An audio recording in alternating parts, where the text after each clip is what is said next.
요즘 NFT가 핫하던데. 내가 그린 그림, 내가 만든 음악, 내가 만든 영상. NFT 코인의 주인공이 되고 싶지 않으세요? 비블록 거래소를 이용해보세요. 클릭 몇 번으로 NFT 코인의 발행부터 판매까지. 쉽게 만들고 쉽게 팔자. 비블락. 진짜 팔렸어. 대박. 새로워진 비블록 앱을 소개합니다. 비블록 앱에서 간편한 NFT 거래와 원클릭 발행을 경험해보세요. 비블록은 카카오톡과 연동되는 간편한 가입도 가능합니다. 가입 이후 간단한 절차를 거쳐 고객 확인 본인 인증을 완료하면 자유롭게 비블록 이용이 가능한데요. 비트코인과 이더리움 같은 가상자산 거래도 지원하며 국내 최초로 지원되는 NFT 다중 노드를 통해 동일한 NFT 노드를 지원하는 해외 플랫폼과도 연동이 가능한 것이 큰 장점입니다. 비블록의 NFT 마켓플레이스, 지금 경험해보세요.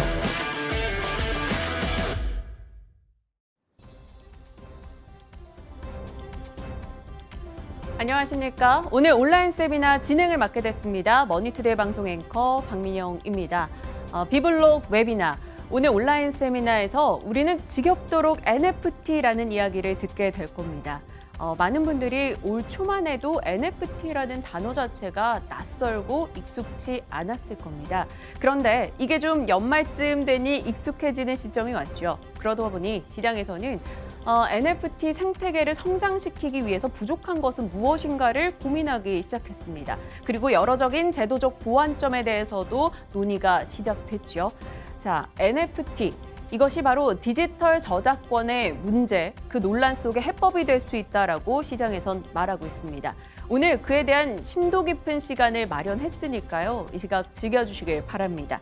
자, 오늘은 가상자산 거래소 비블록에서 아트 거래 플랫폼인 NFT 마켓 서비스 런칭 27일 앞두고 있는 상황인데, 이를 기념하기 위해서 조금 전 말씀드린 여러 가지 내용에 대해 주제 발표 그리고 토론의 시간을 가져볼 겁니다. 끝까지 함께해 주시길 바랍니다.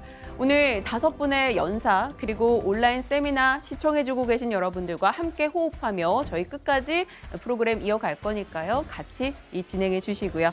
자, 이제 이 시간 함께하는 5분의 연사분들을 만나 뵙도록 하겠습니다. 한 분 한 분씩 좀 소개를 해볼게요. 화면으로 만나보시죠.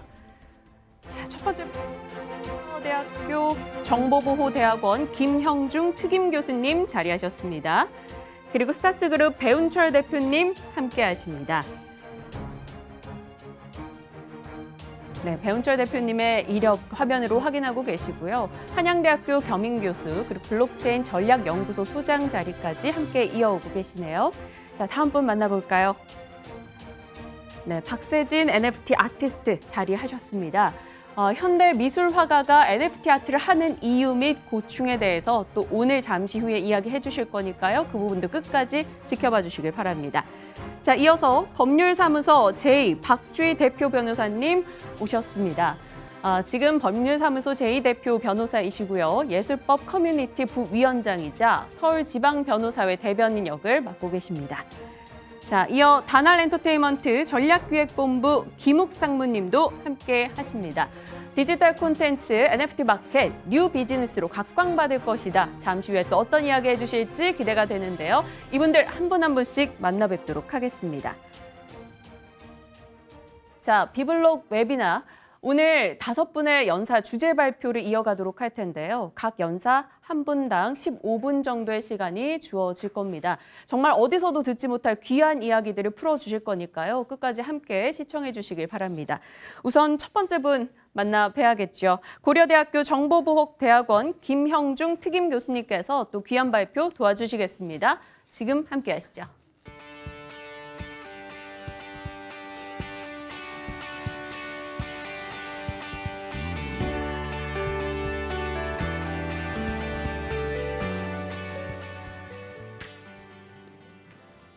예, 안녕하십니까. 오늘 제가 첫 번째 발표를 맡게 됐습니다. 여러분이 그 NFT가 무엇인가 이미 뭐 알고 계시는 분도 계시겠지만 NFT라고 하는 것이 등장하기 전에 먼저 비트코인이나 이런 코인들이 등장을 했습니다. 이런 코인을 우리가 펀저블 토큰이라고 합니다. 그래서 펀저블 토큰하고 넌 펀저블 토큰하고 차이가 무엇인지 여러분에게 간단하게 설명을 좀 드리도록 하겠습니다. 그 펀저블 하다는 것은 동일한 가치로 교환이 되는 건데, 예를 들면 우리가 사용하고 있는 10,000원짜리 지폐 같은 게 펀저블 한 겁니다.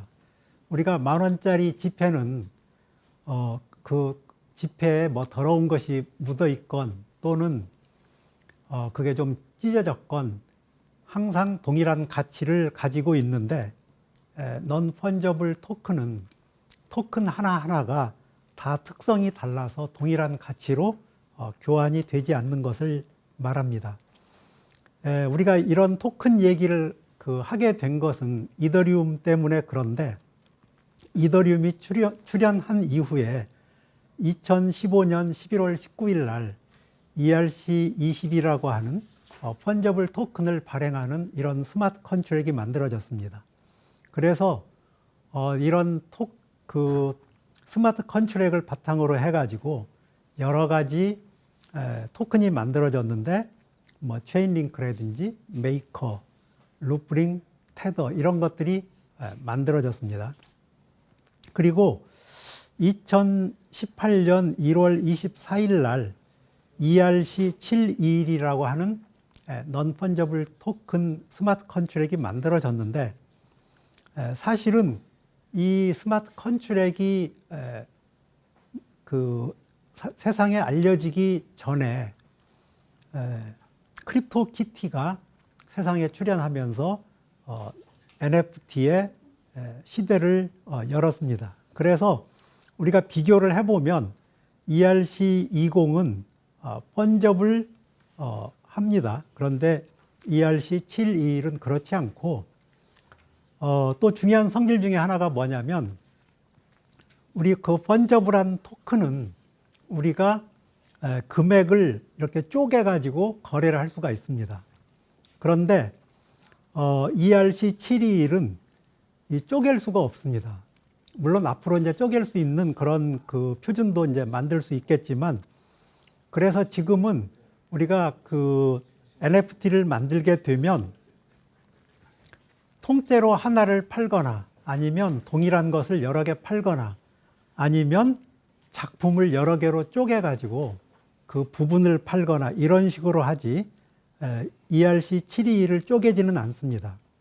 그리고 ERC20은 동일한 토큰을 많이 만들어 가지고 서로 교환할 수 있게 이렇게 하는데, ERC721은 하나하나가 다 그 고유한 특성을 지니고 있어서 가치가 서로 이제 다르다는 것을 여러분이 기억하시면 좋겠고요. 여러분이 아시는 것처럼 그 비플의 작품이 비싼 가격에 팔리면서 이 NFT 열풍이 불기 시작했는데, 여기서 중요한 점 하나가 뭐냐면, 그러면 과연 구매자는 무엇을 샀는가? 작품의 소유권을 샀는가? 아니면 전시권을 샀는가? 이게 현재 분명하지 않다는 것입니다. 그래서 저는 앞으로 NFT 시장에서 이 스마트 컨트랙을 작성할 때 거기에 저작권과 관련된 내용을 명시하는 게 좋겠다 하는 말씀을 드리고요. 그래서 혹시 NFT 작품을 산 다음에 그 작품을 산 사람이 또 자기가 그 NFT로 여러 개를 만들어서 팔면 그게 가능하냐 가능하지 않느냐 하는 그런 의문을 가지고 계실 텐데, 저작권 자체를 구매하지 않았다고 그러면 작품을 구매한 사람이 또 동일한 작품으로 민팅을 해서 팔게 되면은 문제가 생긴다 하는 것을 말씀을 드리겠습니다. 뒤에서 이것과 관련해서 변호사님께서 또 이제 자세한 말씀을 해주실 겁니다. 여러분, 그 NFT를 만들고 또 교환을 그 상품을 올려가지고 판매를 해보셨는지 모르겠습니다. 일단 이 NFT 마켓플레이스에서 시급히 개선해야 될 게 하나 있는데 그게 유저 인터페이스입니다. 그 NFT 이 작품을 만들어 가지고 올려본 사람은 이게 얼마나 그 어려운 과정인지 잘 아실 겁니다. 자, 제가 실명 확인 계좌가 없다고 하면 먼저 우리나라 세계은행 중에 한 군데를 찾아가서 실명 확인 계좌를 발급을 받아야 됩니다. 그리고 또 암호화폐 지갑을 설치를 한 다음에 그 실명 확인 계좌를 이용해서 암호화폐로 이더를 구입을 해야 됩니다. 물론 그 이더 아니고 다른 것으로 구매할 수도 있는데 일단 그 이더를 예로 들겠습니다. 그러면 자, 이제 제가 가지고 있는 지갑에 이더가 생겼는데 이것을 가지고 물건 구매를 하려고 그러면 메타마스크로 또 이동을 시켜야 됩니다.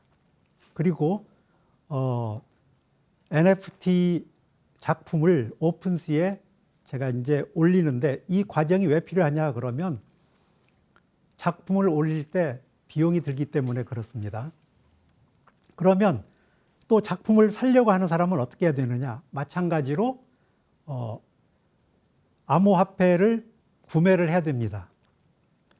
그리고 암호화폐 지갑을 설치하고 그 다음에 또 메타마스크로 이동을 하고 그래서 경매 작품을 살 적에는 또 이더로 바로 이 구매가 되지 않기 때문에 W 이더라고 하는 것으로 또 교환을 해야 됩니다.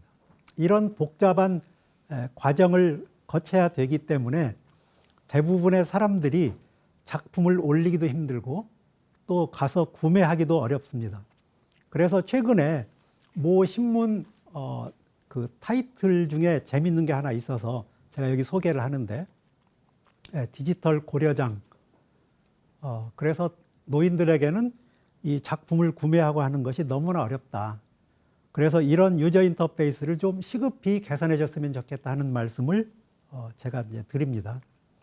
그 다음에 여기 오픈시나 여러 이제 그 NFT 마켓플레이스가 있는데 거기에 우리가 그 작품을 올릴 적에도 비용이 들고 또 작품을 사는 사람도 또 비용을 내야 됩니다. 그것 말고도 또 그 가스 비용도 들고 여러 비용이 들어서 이 비용을 어떻게 하면 낮출 수 있는가 이것이 중요한 문제 중에 하나이고요. 또 지금 그 우리가 이더리움 플랫폼을 이용해 가지고 이런 NFT 시장에 참여를 한다고 그러면 어떤 문제가 있느냐? 그 이더리움 플랫폼이라고 하는 것은 그 NFT 시장만을 위해서 개설된 게 아닙니다. 거기에 많은 애플리케이션이 돌고 있기 때문에 우리가 원하는 시간에 그 작품을 구매할 수 없을 수도 있습니다. 우리가 그 작품을 빨리 구매를 하고 싶으면 그러면 그 가스비를 더 올리든지 이런 여러 가지 문제가 있어서 트래픽 문제도 있고 또 시간 딜레이 문제도 있습니다. 그래서 이런 문제도 좀 개선이 됐으면 좋겠다 하는 그 말씀을 드리고요.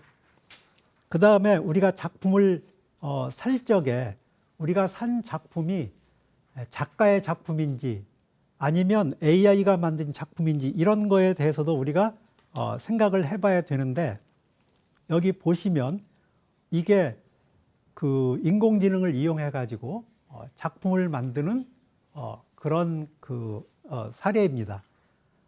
그래서 우리가 그 산 작품이 작가의 작품인지 로봇의 작품인지도 생각을 해봐야 됩니다.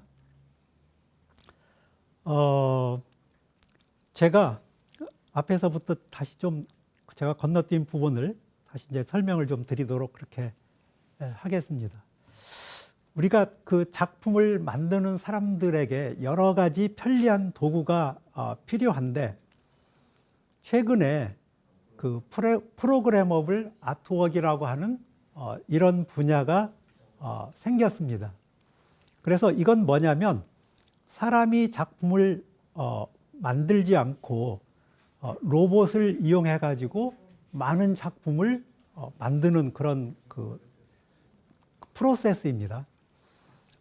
여러분 그 작품을 하나 만들고 그 작품을 고가로 판매를 하느냐, 아니면 작품 하나를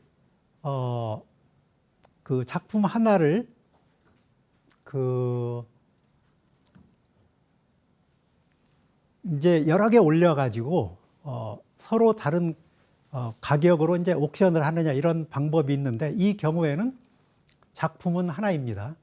작품은 하나이고 파는 방법이 다를 뿐입니다. 그런데 또 다른 방법으로는 어떻게 그 동일한 작품을 다른 가격으로 팔 수가 있느냐, 작품이 조금씩 달라야 된다 해가지고 이제 많은 작품을 동시에 만드는 그런 기술이 필요한데, 그렇게 하려고 하다가 보면 어떤 기술적 방법이 필요합니다. 여러분 이 화면을 보시면 화면 왼쪽에 마스터라고 해가지고 모나리자처럼 생긴 완전한 그림이 있습니다. 그 오른쪽에는 얼굴만 있는 부분, 그 다음에 가운데에는 몸통만 있는 그림, 그리고 오른쪽에는 그 배경이 있는 이런 그림이 있는데, 우리가 이것을 각각의 레이어라고 그럽니다. 여기는 지금 3개의 레이어가 있어가지고 이 레이어를 우리가 조금씩 바꾸면, 그러면 이걸 합성해서 다른 그림이 만들어집니다.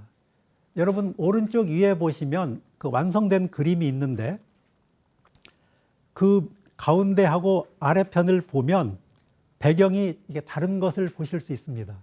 우리가 저 레이어를 조금씩 바꾸면 그러면 다른 그림이 만들어지고, 그러면 짧은 시간에 이런 기술을 이용해 가지고 많은 작품을 만들 수가 있습니다. 그래서 여기 보시면 이게 이제 크립토키티인데, 크립토키티는 거기 캐치리비트라고 그래 가지고 고양이의 성질을 나타내는 여러 가지 그 특징이 있습니다.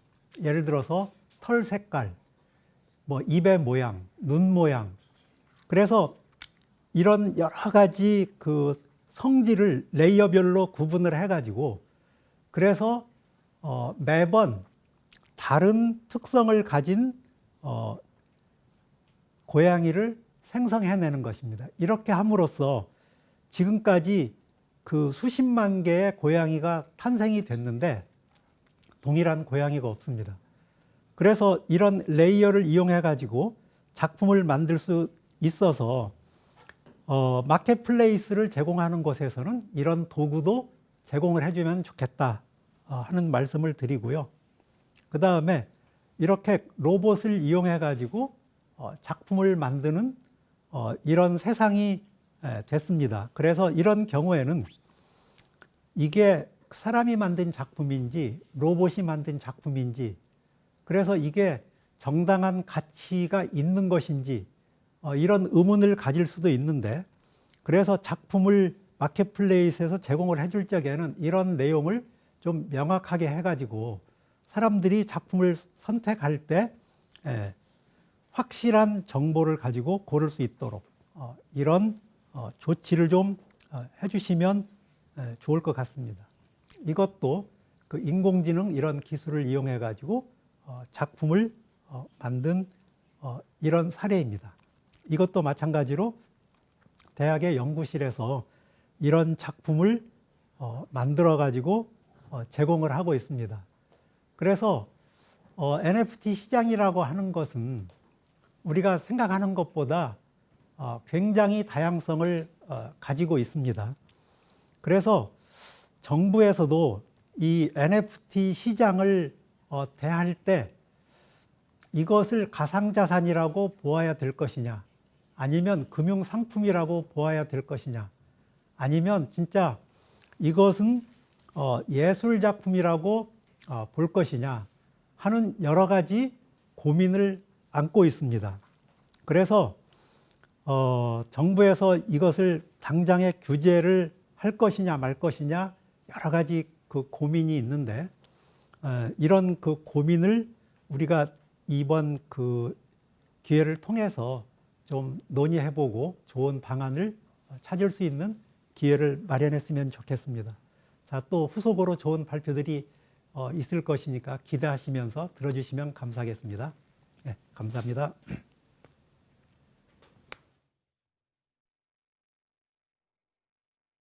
가상화폐 거래소 이용하고 계신가요? 그런데 해킹 위험 때문에 고민 많으시죠? 비블록 거래소를 이용해보세요. 비블록은 위치 기반 보안 출금 서비스를 시행하고 있습니다. 당신의 기억, 당신이 지정한 그 장소까지 해킹할 수는 없으니까요. 비블록 거래소, 당신에게 가장 안전한 거래소입니다. 비블락. 진짜 잘 만들었네.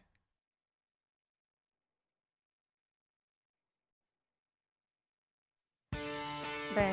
앞서 김영준 교수님의 주제 발표 첫 번째 잘 들었습니다. 이어서 배운철 대표님께서 NFT 기반 예술 생태계 패러다임의 전환을 주제로 발표해 주시겠습니다. 배운철 대표님 만나보시죠.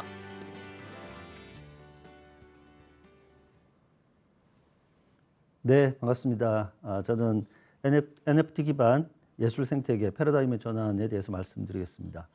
전체적으로는 이제 크리에이터들의 새로운 세상이 왔다. 그리고 창작만으로 이제 경제적인 문제를 해결할 수 있는 가능성을 볼 수 있는 시장이 열렸다. 이렇게 보겠습니다. 자료들 보시면서 이제 나누겠습니다. 프로필 파일은 제가 하고 있는 업무들이 있는데 여기에서 저는 현재 한국 NFT 콘텐츠 협회를 설립하는 데 역할을 하고 있습니다. 역할을 하고 있고 특히 이제 미디어 분과를 맡고 있으며 좋은 NFT 프로젝트와 또 국내 K 콘텐츠가 글로벌 시장으로 나아가는데 역할을 하기 위해서 노력하고 있습니다. 저는 3월 달에 NFT 대체 불가한 매력이라고 하는 보고서를 썼었고요. 그리고 5월 13일 날은 세상 모든 크리에이터를 위하여라는 보고서를 썼습니다. 그리고 5월 달 역시 블록체인 트렌드 컨퍼런스에서 NFT를 주제로 이제 컨퍼런스를 진행을 했었고요. 올 11월 초에는 부산 머니쇼에서 NFT와 메타버스와 관련되는 주제로 행사를 진행하고 참여했습니다. NFT가 지금 주목을 받는 여러 가지 배경들이 있는데 여기에서 제가 5가지를 정리해놨습니다. 첫 번째는 암호화폐 시장이 시작되고 나서 비트코인으로 시작됐죠. 그 이후에 지금 10여 년이 지나면서 이 암호화폐 시장이 충분히 사업성이 있는 시장이다. 그리고 암호화폐를 가지고 있고 투자를 했던 사람들이 여러 가지 성과들을 내고 있고 산업 현장의 다양한 분야들과 접목되고 있는 부분들, 이것이 첫 번째 요인이 되고요. 이렇게 암호화폐에 투자했던 여러 가지 투자자분들이 새로운 또 투자의 기회나 사업의 가능성을 보고 있기 때문에 암호화폐 시장의 지속적인 성장이라는 부분들이 NFT 시장을 열게 되는 첫 번째 배경이 되고요. 두 번째는 이제 디지털 콘텐츠 시장의 확대를 볼 수 있겠습니다. 우리가 디지털 트랜스포메이션이라고 하지만 이 콘텐츠 시장 자체도 이제 점점 더 디지털로 전환되고 시장이 계속해서 확대되고 있는 부분들이 그 저변이 되겠고요. 세 번째는 이런 디지털 자산에 대한 투자의 가능성들을 보게 됩니다. 우리가 이제 넷플릭스라든지 이런 뭐 디즈니 플러스 같은 서비스들을 보면서 우리가 디지털로 어떤 콘텐츠를 만들어서 유통하고 배급하고 소비하는 부분들이 충분히 큰 시장이 될 수 있다는 걸 알고 있죠. 그래서 그것이 어떤 산업 영역뿐만 아니라 단일 자산에 대해서도 투자의 가능성들을 볼 수 있게 되고 그런 부분들이 NFT라고 하는 기술 표준들 속에서 이제 발현되고 있습니다. 앞서 이제 김영준 교수님께서 설명하셨던 크립토키티 같은 경우가 초기에 NFT로 활용한 대표적인 서비스 모델로 등장을 했었는데 이더리움의 이제 기술적인 어떤 제한 사항들 때문에 가스비에 대한 문제라든지 체결이 되지 않는 부분들에 대해서 문제점이 있어서 사실 서비스가 축소되었지만 NFT 프로젝트를 검토하고 계신 분들은 이 크립토키티의 비즈니스 모델들을 잘 분석하는 것이 우리에게는 좋은 기회가 될 것입니다. 네 번째가 블록체인 기술이 그동안 끊임없이 발전해 왔었죠. 그래서 합의 알고리즘이 바뀌고 트래픽을 처리하는 부분들, 장부를 만드는 부분들 등등이 발전해 가면서 이제 블록체인이 충분히 이제 다양한 산업과 접목될 수 있는 상태까지 왔다라고 볼 수 있겠고, 마지막으로는 이제 전통 금융 시장에 대한 불안에 대한 부분들입니다. 이제 코로나 팬데믹 이후에 각국 정부, 세계 정부들은 이제 양적 완화를 통해서 경기 부양책을 쓰고 있는데, 이렇게 되면 현금에 대한 인플레이션 문제가 생기기 때문에 전통 금융 시장이 아닌 또 다른 금융 시장에서의 투자 기회나 자산을 재분배해야 된다는 부분들이 관심을 가지면서 이제 NFT가 작년 말 이제 올해 폭발적으로 성장하고 있는 배경이 되겠습니다. 그러면 NFT가 어떤 가치를 가진다고 했을 때 NFT는 어떤 특성들을 가지고 가치가 만들어지느냐라고 하면 네 가지 정도 제가 중요하게 말씀드리는데, 첫 번째 희소성, 두 번째 상징성, 세 번째 소유 욕망, 네 번째 불변성입니다. 첫 번째는 NFT는 대체 불가한 토큰으로 되어 있기 때문에 가르치고 있는 자산 자체가 대체 불가한 자산이 되니까 기본적으로는 희소 자산에 대해서 기술적인 증명이 가능한 것이죠. 그래서 이런 희소성에 대한 자산들은 우리가 관심을 당연히 가지게 되고 미래의 가치가 올라갈 것이라는 기대를 가지게 됩니다. 우리가 주변에 아주 많은 자원들, 아주 많은 자산들, 중복되어 있는 자산들에 관심을 가지거나 투자를 하기가 어렵겠죠. 두 번째는 이제 상징성에 대한 부분들인데, 이 상징성은 우리가 아우라라고도 얘기하고 의미라고도 얘기하는데, 구성은 히스토리와 스토리로 결합됩니다. 특정한 어떤 시점에 어떤 스토리가 있는 작품들일 경우에는 상징성을 가지면서 사람들에게 주목을 받게 되고, 이러한 희소성과 상징성은 세 번째 구매자의 소유 욕망을 자극하게 됩니다. 내가 이것을 꼭 가지고 싶어. 그리고 그걸 가지고 있으면 내가 플렉스가 되는 거죠. 그래서 구매자의 소유 욕망을 자극해서 구매하도록 만드는 것이고, 이러한 구매 욕망이 지속될 수 있다라고 하면 2차, 3차 판매를 통해서 가치가 더 높아지겠죠. 희소하니까. 그래서 이런 시장들이 갈 것이다. 네 번째는 블록체인이 가지고 있는 기본적인 불변성에 대한 특성들입니다. 그리고 이 불변성에서 원작자의 저작권을 보호해 줄 수 있고, 그리고 내가 그 작품을 소유하고 있다는 소유 증명을 불변한 특성에서 해결해 줄 수 있기 때문에 이 네 가지가 NFT의 산업, 그리고 디지털 자산들을 가치 있게 만드는 요소들인데, 그럼 어떤 것들이 있는지 한번 살펴보도록 하겠습니다.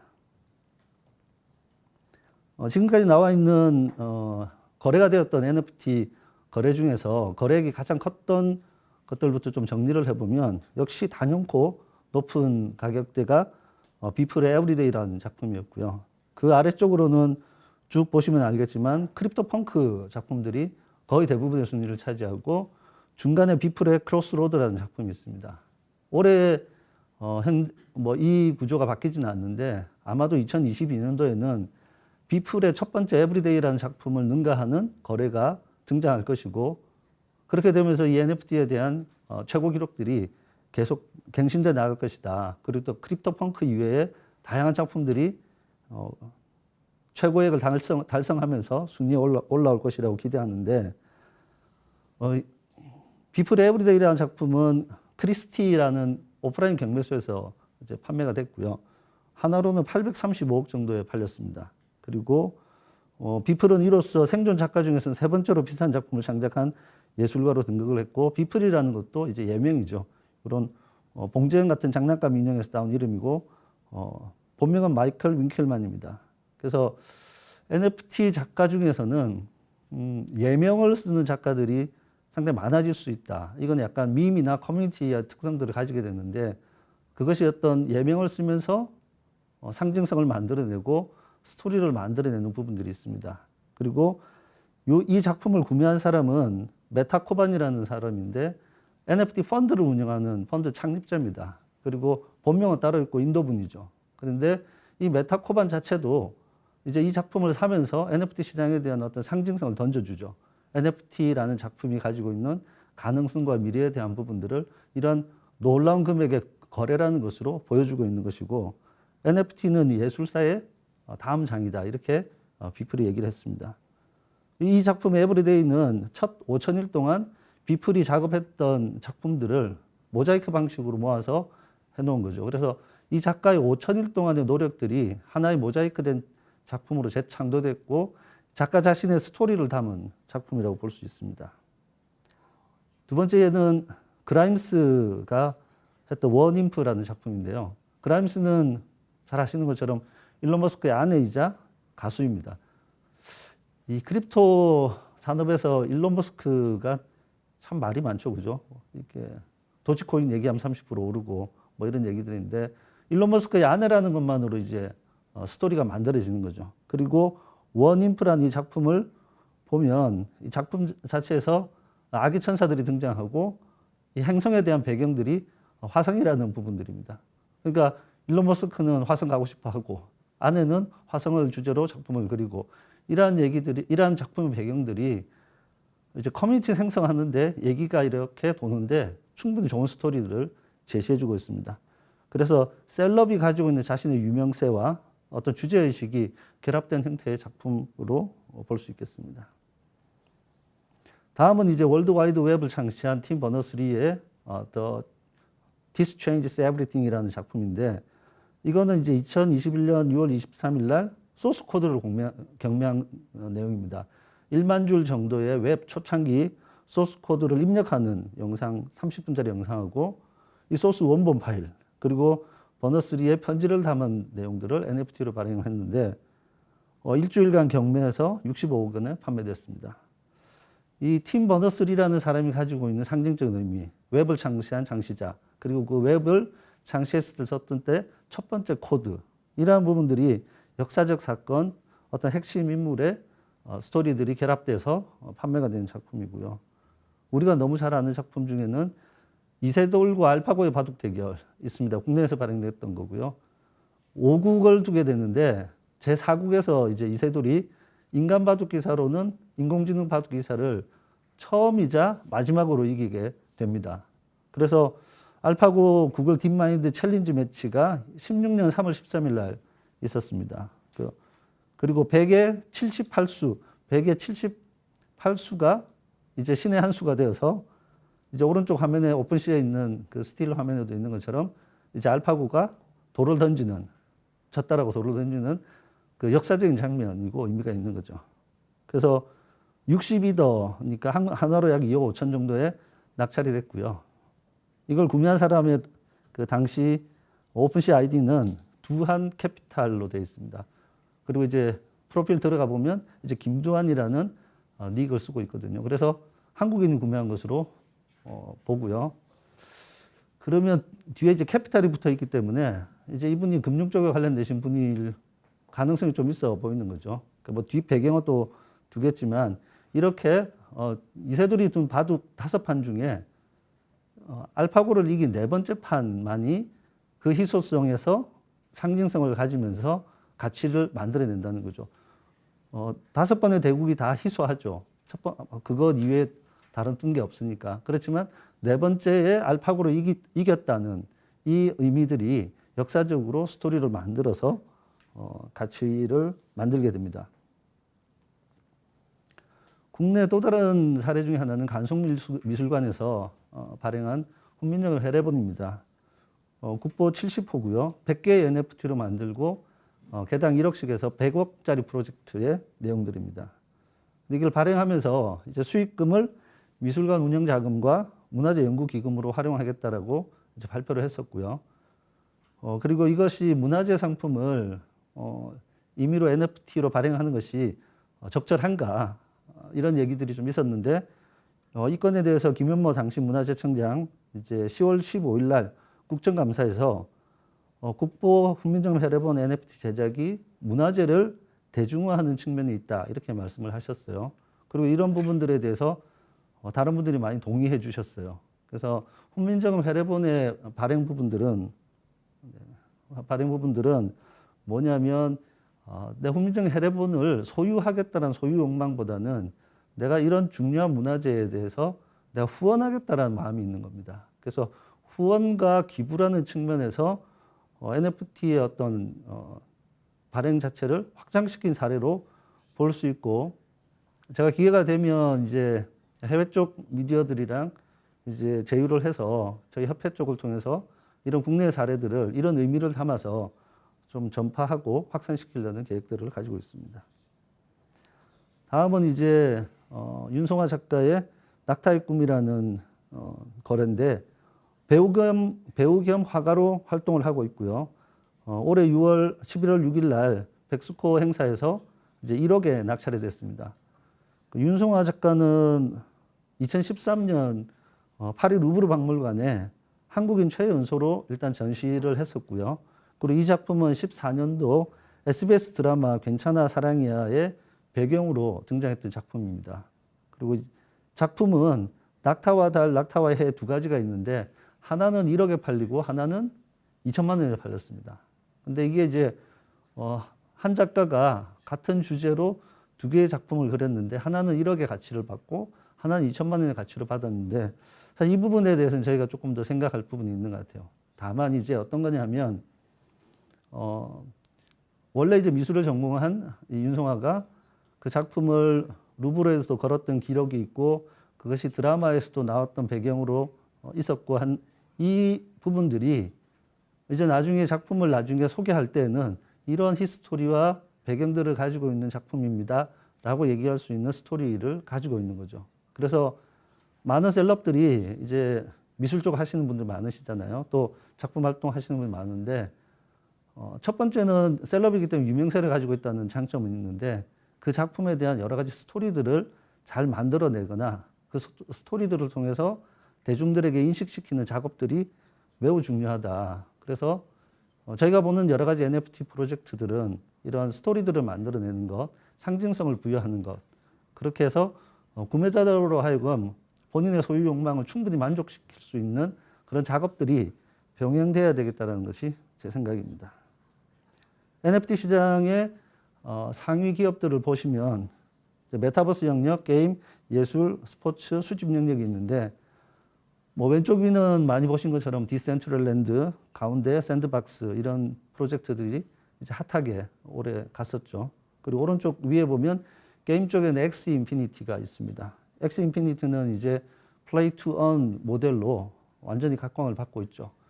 이제 토론 시간 때 얘기가 나올지 모르겠는데 플레이 투 언 모델은 국내에서는 이제 사행성 게임으로 분류가 현존이 되기 때문에 이제 이것이 어떻게 국내에서 법적으로 수용해 줄 것인가 하는 것이 2022년도에는 중요한 이슈가 될 것으로 예상하고 있습니다. NFT와 관련된 주요 거래소들이 있는데 오픈시 있고 레러블 있고 크립토펑크스 있고 슈퍼레어가 있는데 이제 오픈시는 누구나 들어와서 참여해서 발행 가능한 오픈 마켓형입니다. 그래서 회원 가입을 하고 내가 가지고 있는 디지털 자산을 올려서 바로 이제 NFT 발행을 하고 거래를 할 수 있는 방법이고요. 그리고 뒤쪽에 가보시면 니프티 게이트웨이라는 곳이 있는데 이쪽은 심사를 통해서 작가를 선정합니다.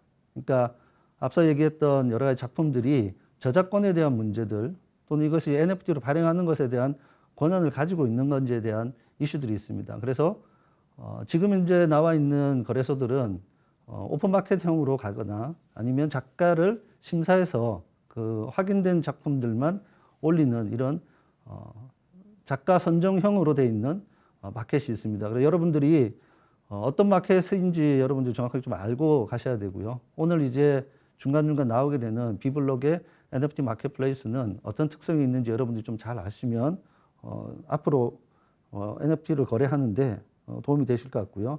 국내에서는 왼쪽 아래에 있는 그 클립드랍스, 카카오에서 하고 있는 클립드랍스를 여러분들이 많이 들어보셨을 겁니다. 그래서 어떤 작품들이 어떤 의미들을 가지고 거래되는지 살펴보시면 좋겠습니다.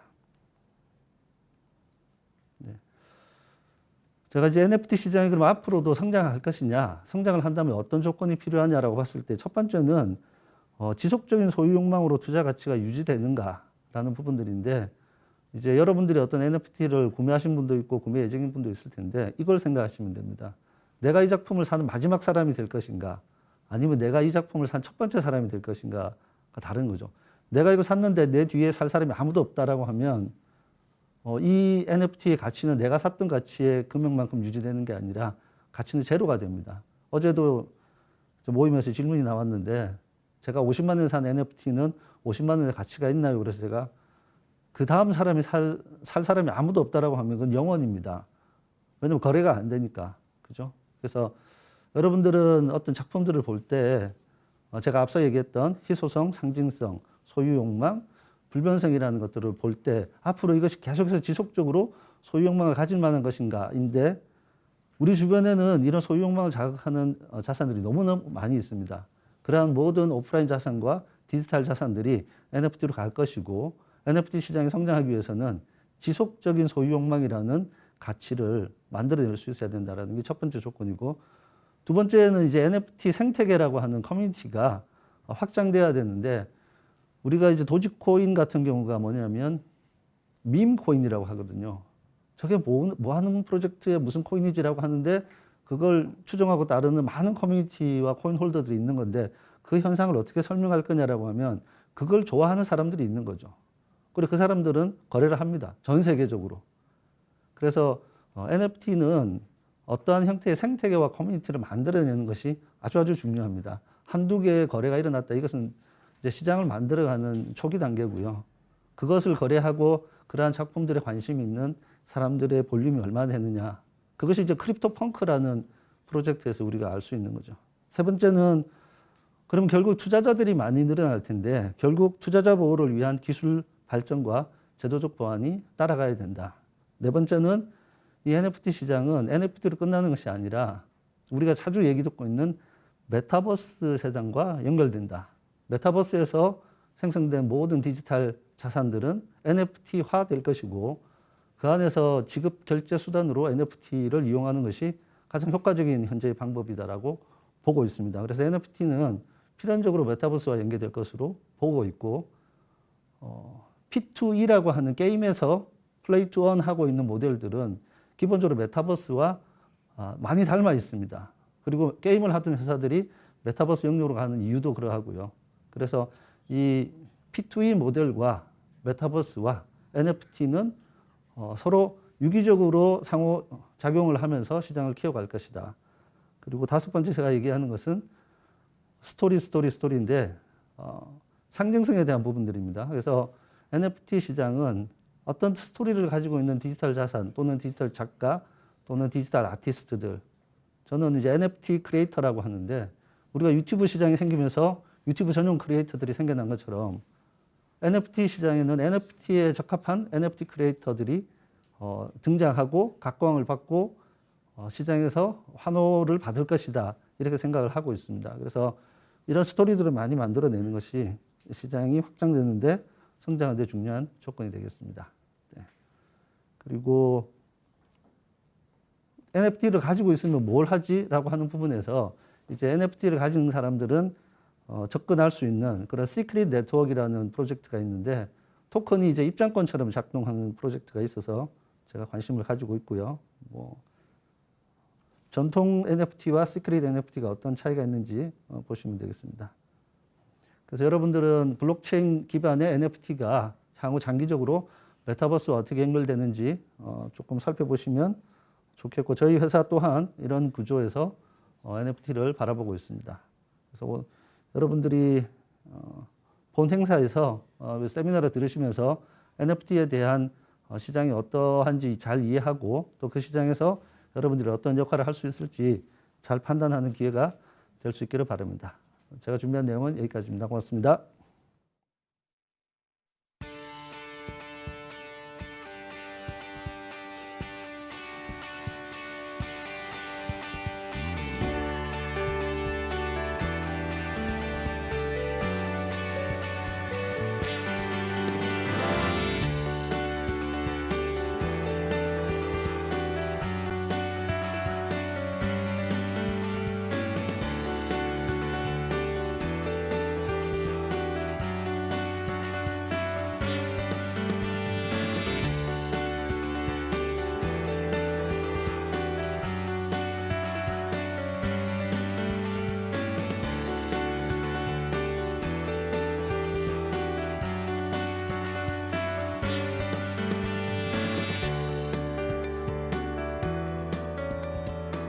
네, 지금 많은 분들이 이분을 기다리고 계시네요. 세 번째 발표이시죠.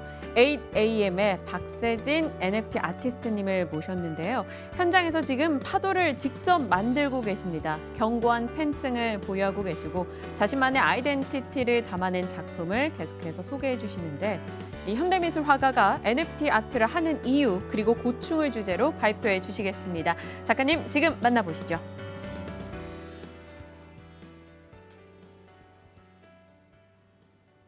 네, 안녕하세요. 반갑습니다. 저는 현대미술 화가로 활동을 하고 있는 8AM이라고 하고요.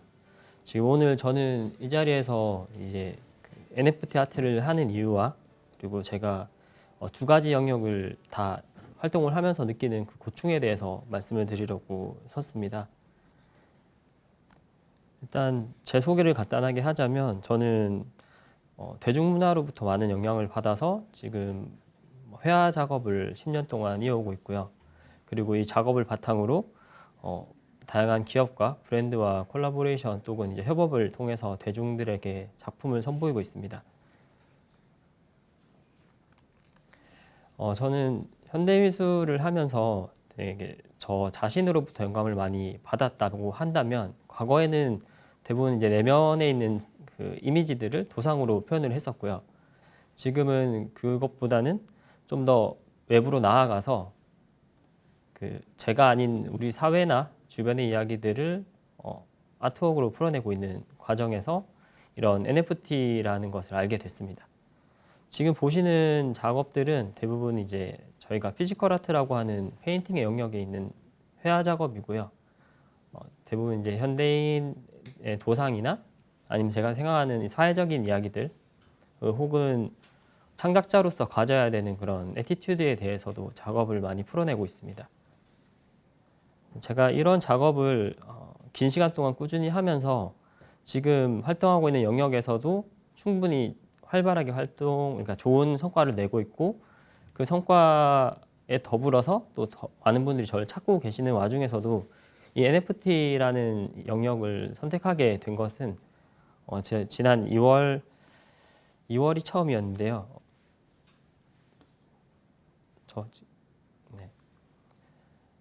저는 사실 이 블록체인을 알게 된 거는 다들 아시겠지만 2018년쯤에 케빈 아보시라는 아티스트가 자신의 그 장미를 만든 아트웍을 디지털로 판매를 한 적이 있어요. 이게 그 당시에는 되게 저는 블록체인에 사실 관심이 없었고 디지털 작업을 하는 사람이 아니었기 때문에 제가 하는 페인팅만 열심히 하자 이런 생각으로 그냥 스치는 이슈였거든요. 근데 그 이슈가 시간이 지나다 보니까 당연히 이제 자연스럽게 잊혀지게 됐는데 올해 초에 클럽하우스라는 소셜미디어 음성 기반의 소셜미디어에서 작가님들이 많이 모이게 됩니다. 물론 작가님들만 계셨던 건 아니고 각 분야의 전문가분들이 많이 계셨는데요. 그 중에서는 갤러리스트들도 있었고 아티스트들도 있었고 비즈니스를 하거나 혹은 이제 블록체인을 다루는 각 분야의 많은 셀러브리티나 혹은 전문가 분들이 많이 계셨던 것 같아요. 그래서 그분들과 함께 많은 담론이 일어났었는데 그 대부분의 2월 초까지만 해도 앞으로 우리가 어떤 식으로 활동을 해야 되는지, 어떤 창작을 위해서 노력을 해야 되는지, 어떤 노력을 해야 어떤 성과를 가지고 올 수 있는지 그걸 좀 알고 싶어서 재료 연구나 혹은 이제 마켓에 대한 동향을 이야기를 많이 했던 것 같아요. 그런 와중에 시장에 대한 그 조사를 하시던 분들 또는 이제 블록체인을 다루시던 분들이 이런 NFT에 관련된 얘기를 조금씩 하고 계셨는데 때마침 이제 같이 담론을 나누던 그 작가님 한 분이 NFT 분야에서 마켓에서 이제 라이선싱 도용을 당하게 됩니다. 라이선싱이라고 하면 좀 거창하고 물론 이제 자신의 창작물을 도용을 당했기 때문에 제가 라이선싱으로 표현을 한 거고요. 창작물을 도용당하는 사건을 통해서 이제 그 당시에 이 음성 기반의 채팅 소셜 미디어에 계시던 작가님들이 NFT 아트 마켓에 대한 존재를 알게 됐어요. 그러면서 이제 여기서 많이 보여지던 주제들이 압축이 돼서 이제 블록체인 그리고 마켓 데이터, 미래, 유행, 투자, 동향 이런 좀 더 축소돼서 집중할 수 있는 키워드들로 바뀌었고요. 그 키워드들을 중점으로 마켓에 대한 조사 혹은 이제 공부를 하게 됩니다. 대부분 이제 작가님들이 그때는 창작을 보여줄 수 있는 환경을 더 많이 원하고 있었고 그 환경이 좀 더 글로벌한 마켓이었다라는 것만으로도 호기심을 많이 가졌고요. 그 호기심은 직접 참여를 하게 된 계기로 발전을 많이 하게 됐습니다. 그러면서 이 음성 기반의 채팅을 통해서 각자의 정보를 교환하게 됐는데요. 여기서 저는 재밌었던 게 제가 그동안 10년 동안 활동을 했던 이 아트 마켓은 대부분 창작자가 자신의 창작 세계를 바탕으로 창작물을 발행을 만들어내고 그 창작물을 보여주는 창구는 갤러리 혹은 이제 온라인 소셜 미디어밖에 없었거든요. 그래서 그곳을 통해서 얘기를 한다거나 혹은 창작자들끼리의 대화는 크게 없었어요. 대부분이 실제 갤러리를 통해서 이제 서로 만날 수 있다거나 혹은 같은 자리를 했을 때 이제 작업에 대한 얘기도 잘 안 나오지만 이 NFT 분야, 이 디지털 아트 분야에서는 간단하게 우리가 쓰는 소셜 미디어나 음성 채팅 또는 혹은 이제 디스코드나 카카오톡 채널 그쪽을 통해서 이야기하는 것만으로도 되게 많은 정보들이 들어오거든요. 창작자들뿐만 아니라 그 블록체인 다루는 모든 분들에게.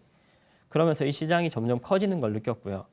그러면서 좀 더 직접적으로 이 마켓에 저는 뛰어들게 됐습니다. 제가 처음으로 이 마켓에 접근을 하게 된 곳이 오픈시라는 글로벌 아트 마켓인데요. 물론 NFT라는 디지털 자산을 거래한다라는 부분이 굉장히 흥미로웠기 때문에 그래서 남들이 다 하는 분위기라서 한 건 아니고 저에게 어떤 식으로 또 창작을 보여줄지에 대한 고민을 통해서 제가 기존에 하던 회화 작업을 또 다른 내러티브로 이제 풀어낼 기회를 찾았다고 생각을 했어요. 그러면서 이제 저는 처음으로 발행을 했던 게 제가 그리던 회화 작업에서 그리던 세포들을 가지고 파라셀 인 더 크립토 월드라는 저의 첫인상에 대한 이야기들을 세포들의 첫인상으로 풀어내게 됩니다. 물론 지금 여기 보이는 자료에 보이는 6가지가 이 컬렉션의 전체고요. 이 컬렉션 중에 1번이 썬더푸비라는 타이틀로 제가 생각했을 때 이 크립토 월드, NFT 마켓에 대한 첫인상을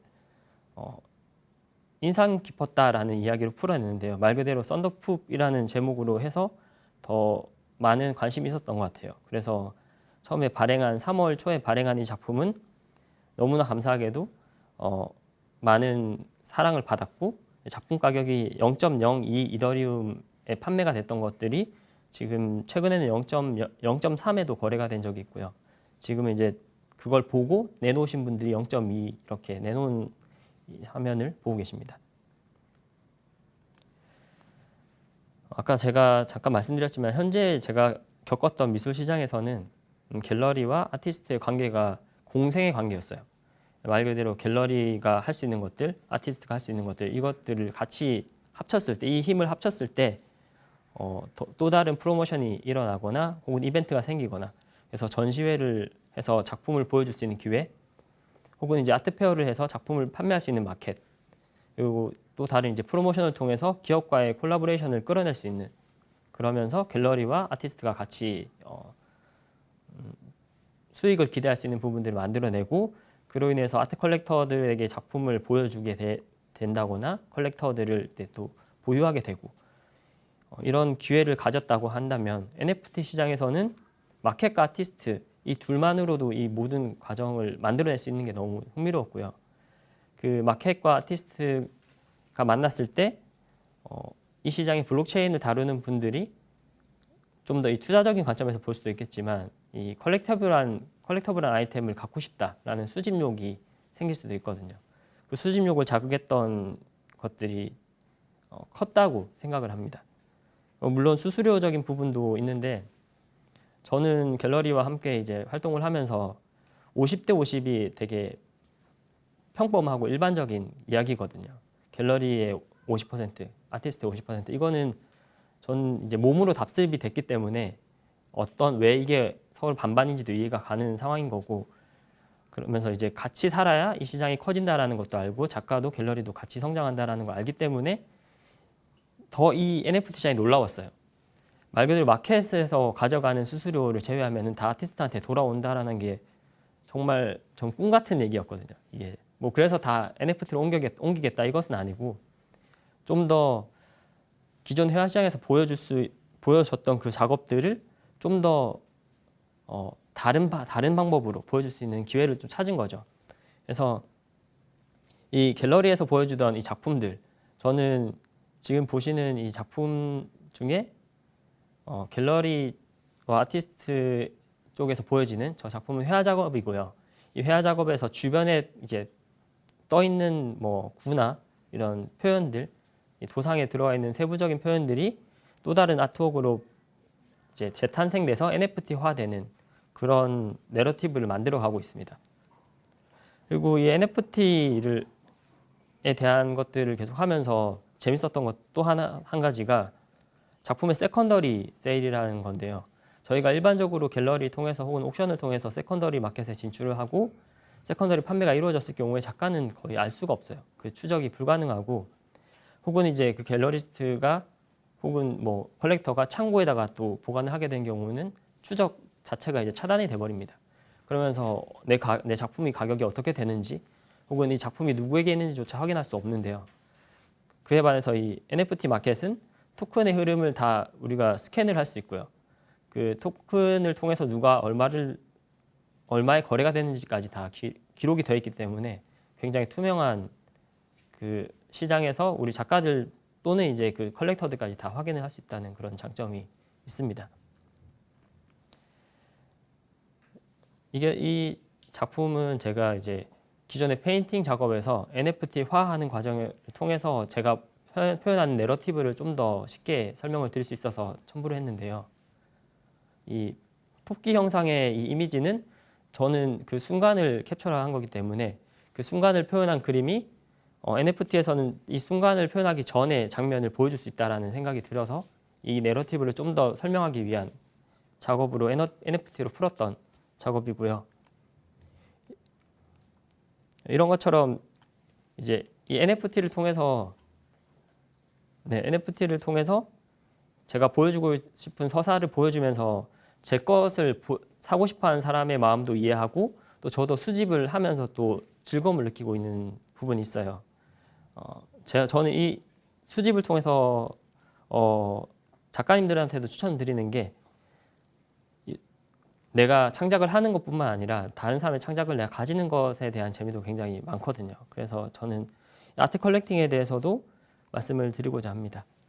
지금 보이는 화면은 제가 컬렉션을 하고 있는 에디션이나 아트 상품, 이제 작품들이고 이것처럼 저는 NFT에서도 수집을 지속적으로 하고 있는데요.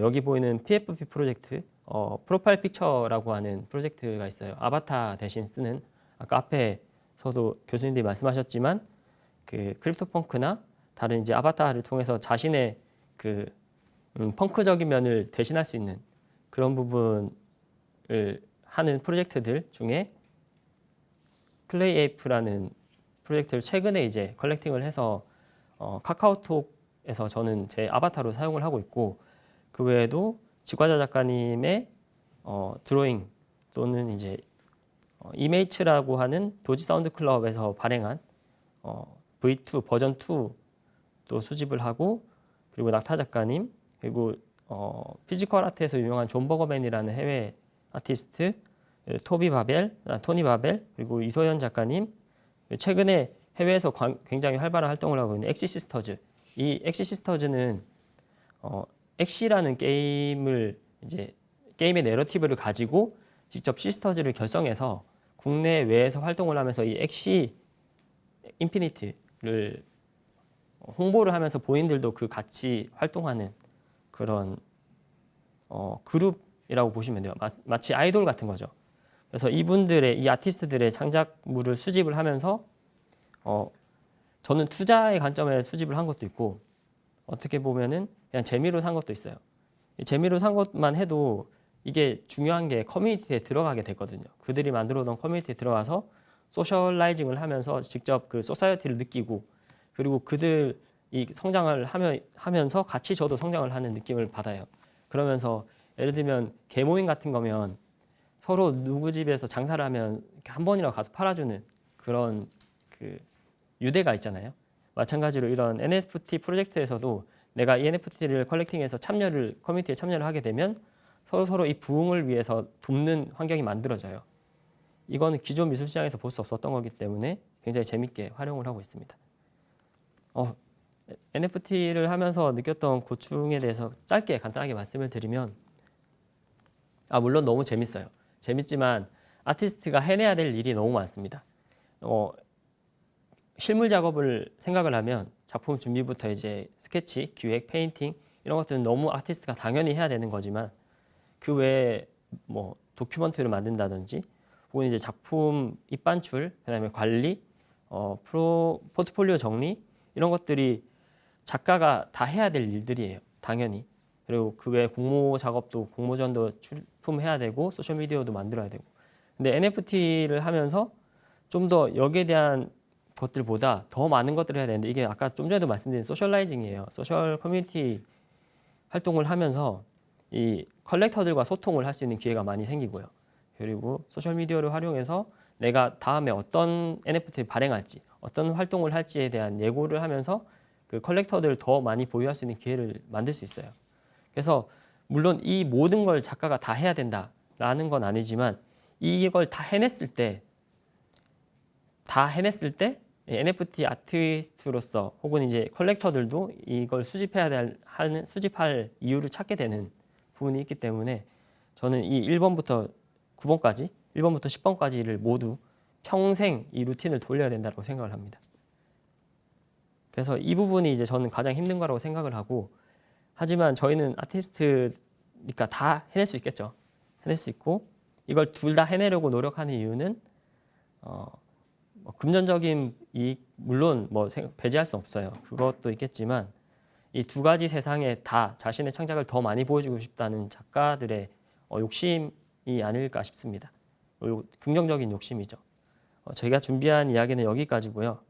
네, 이상 발표를 마치도록 하겠습니다. 감사합니다.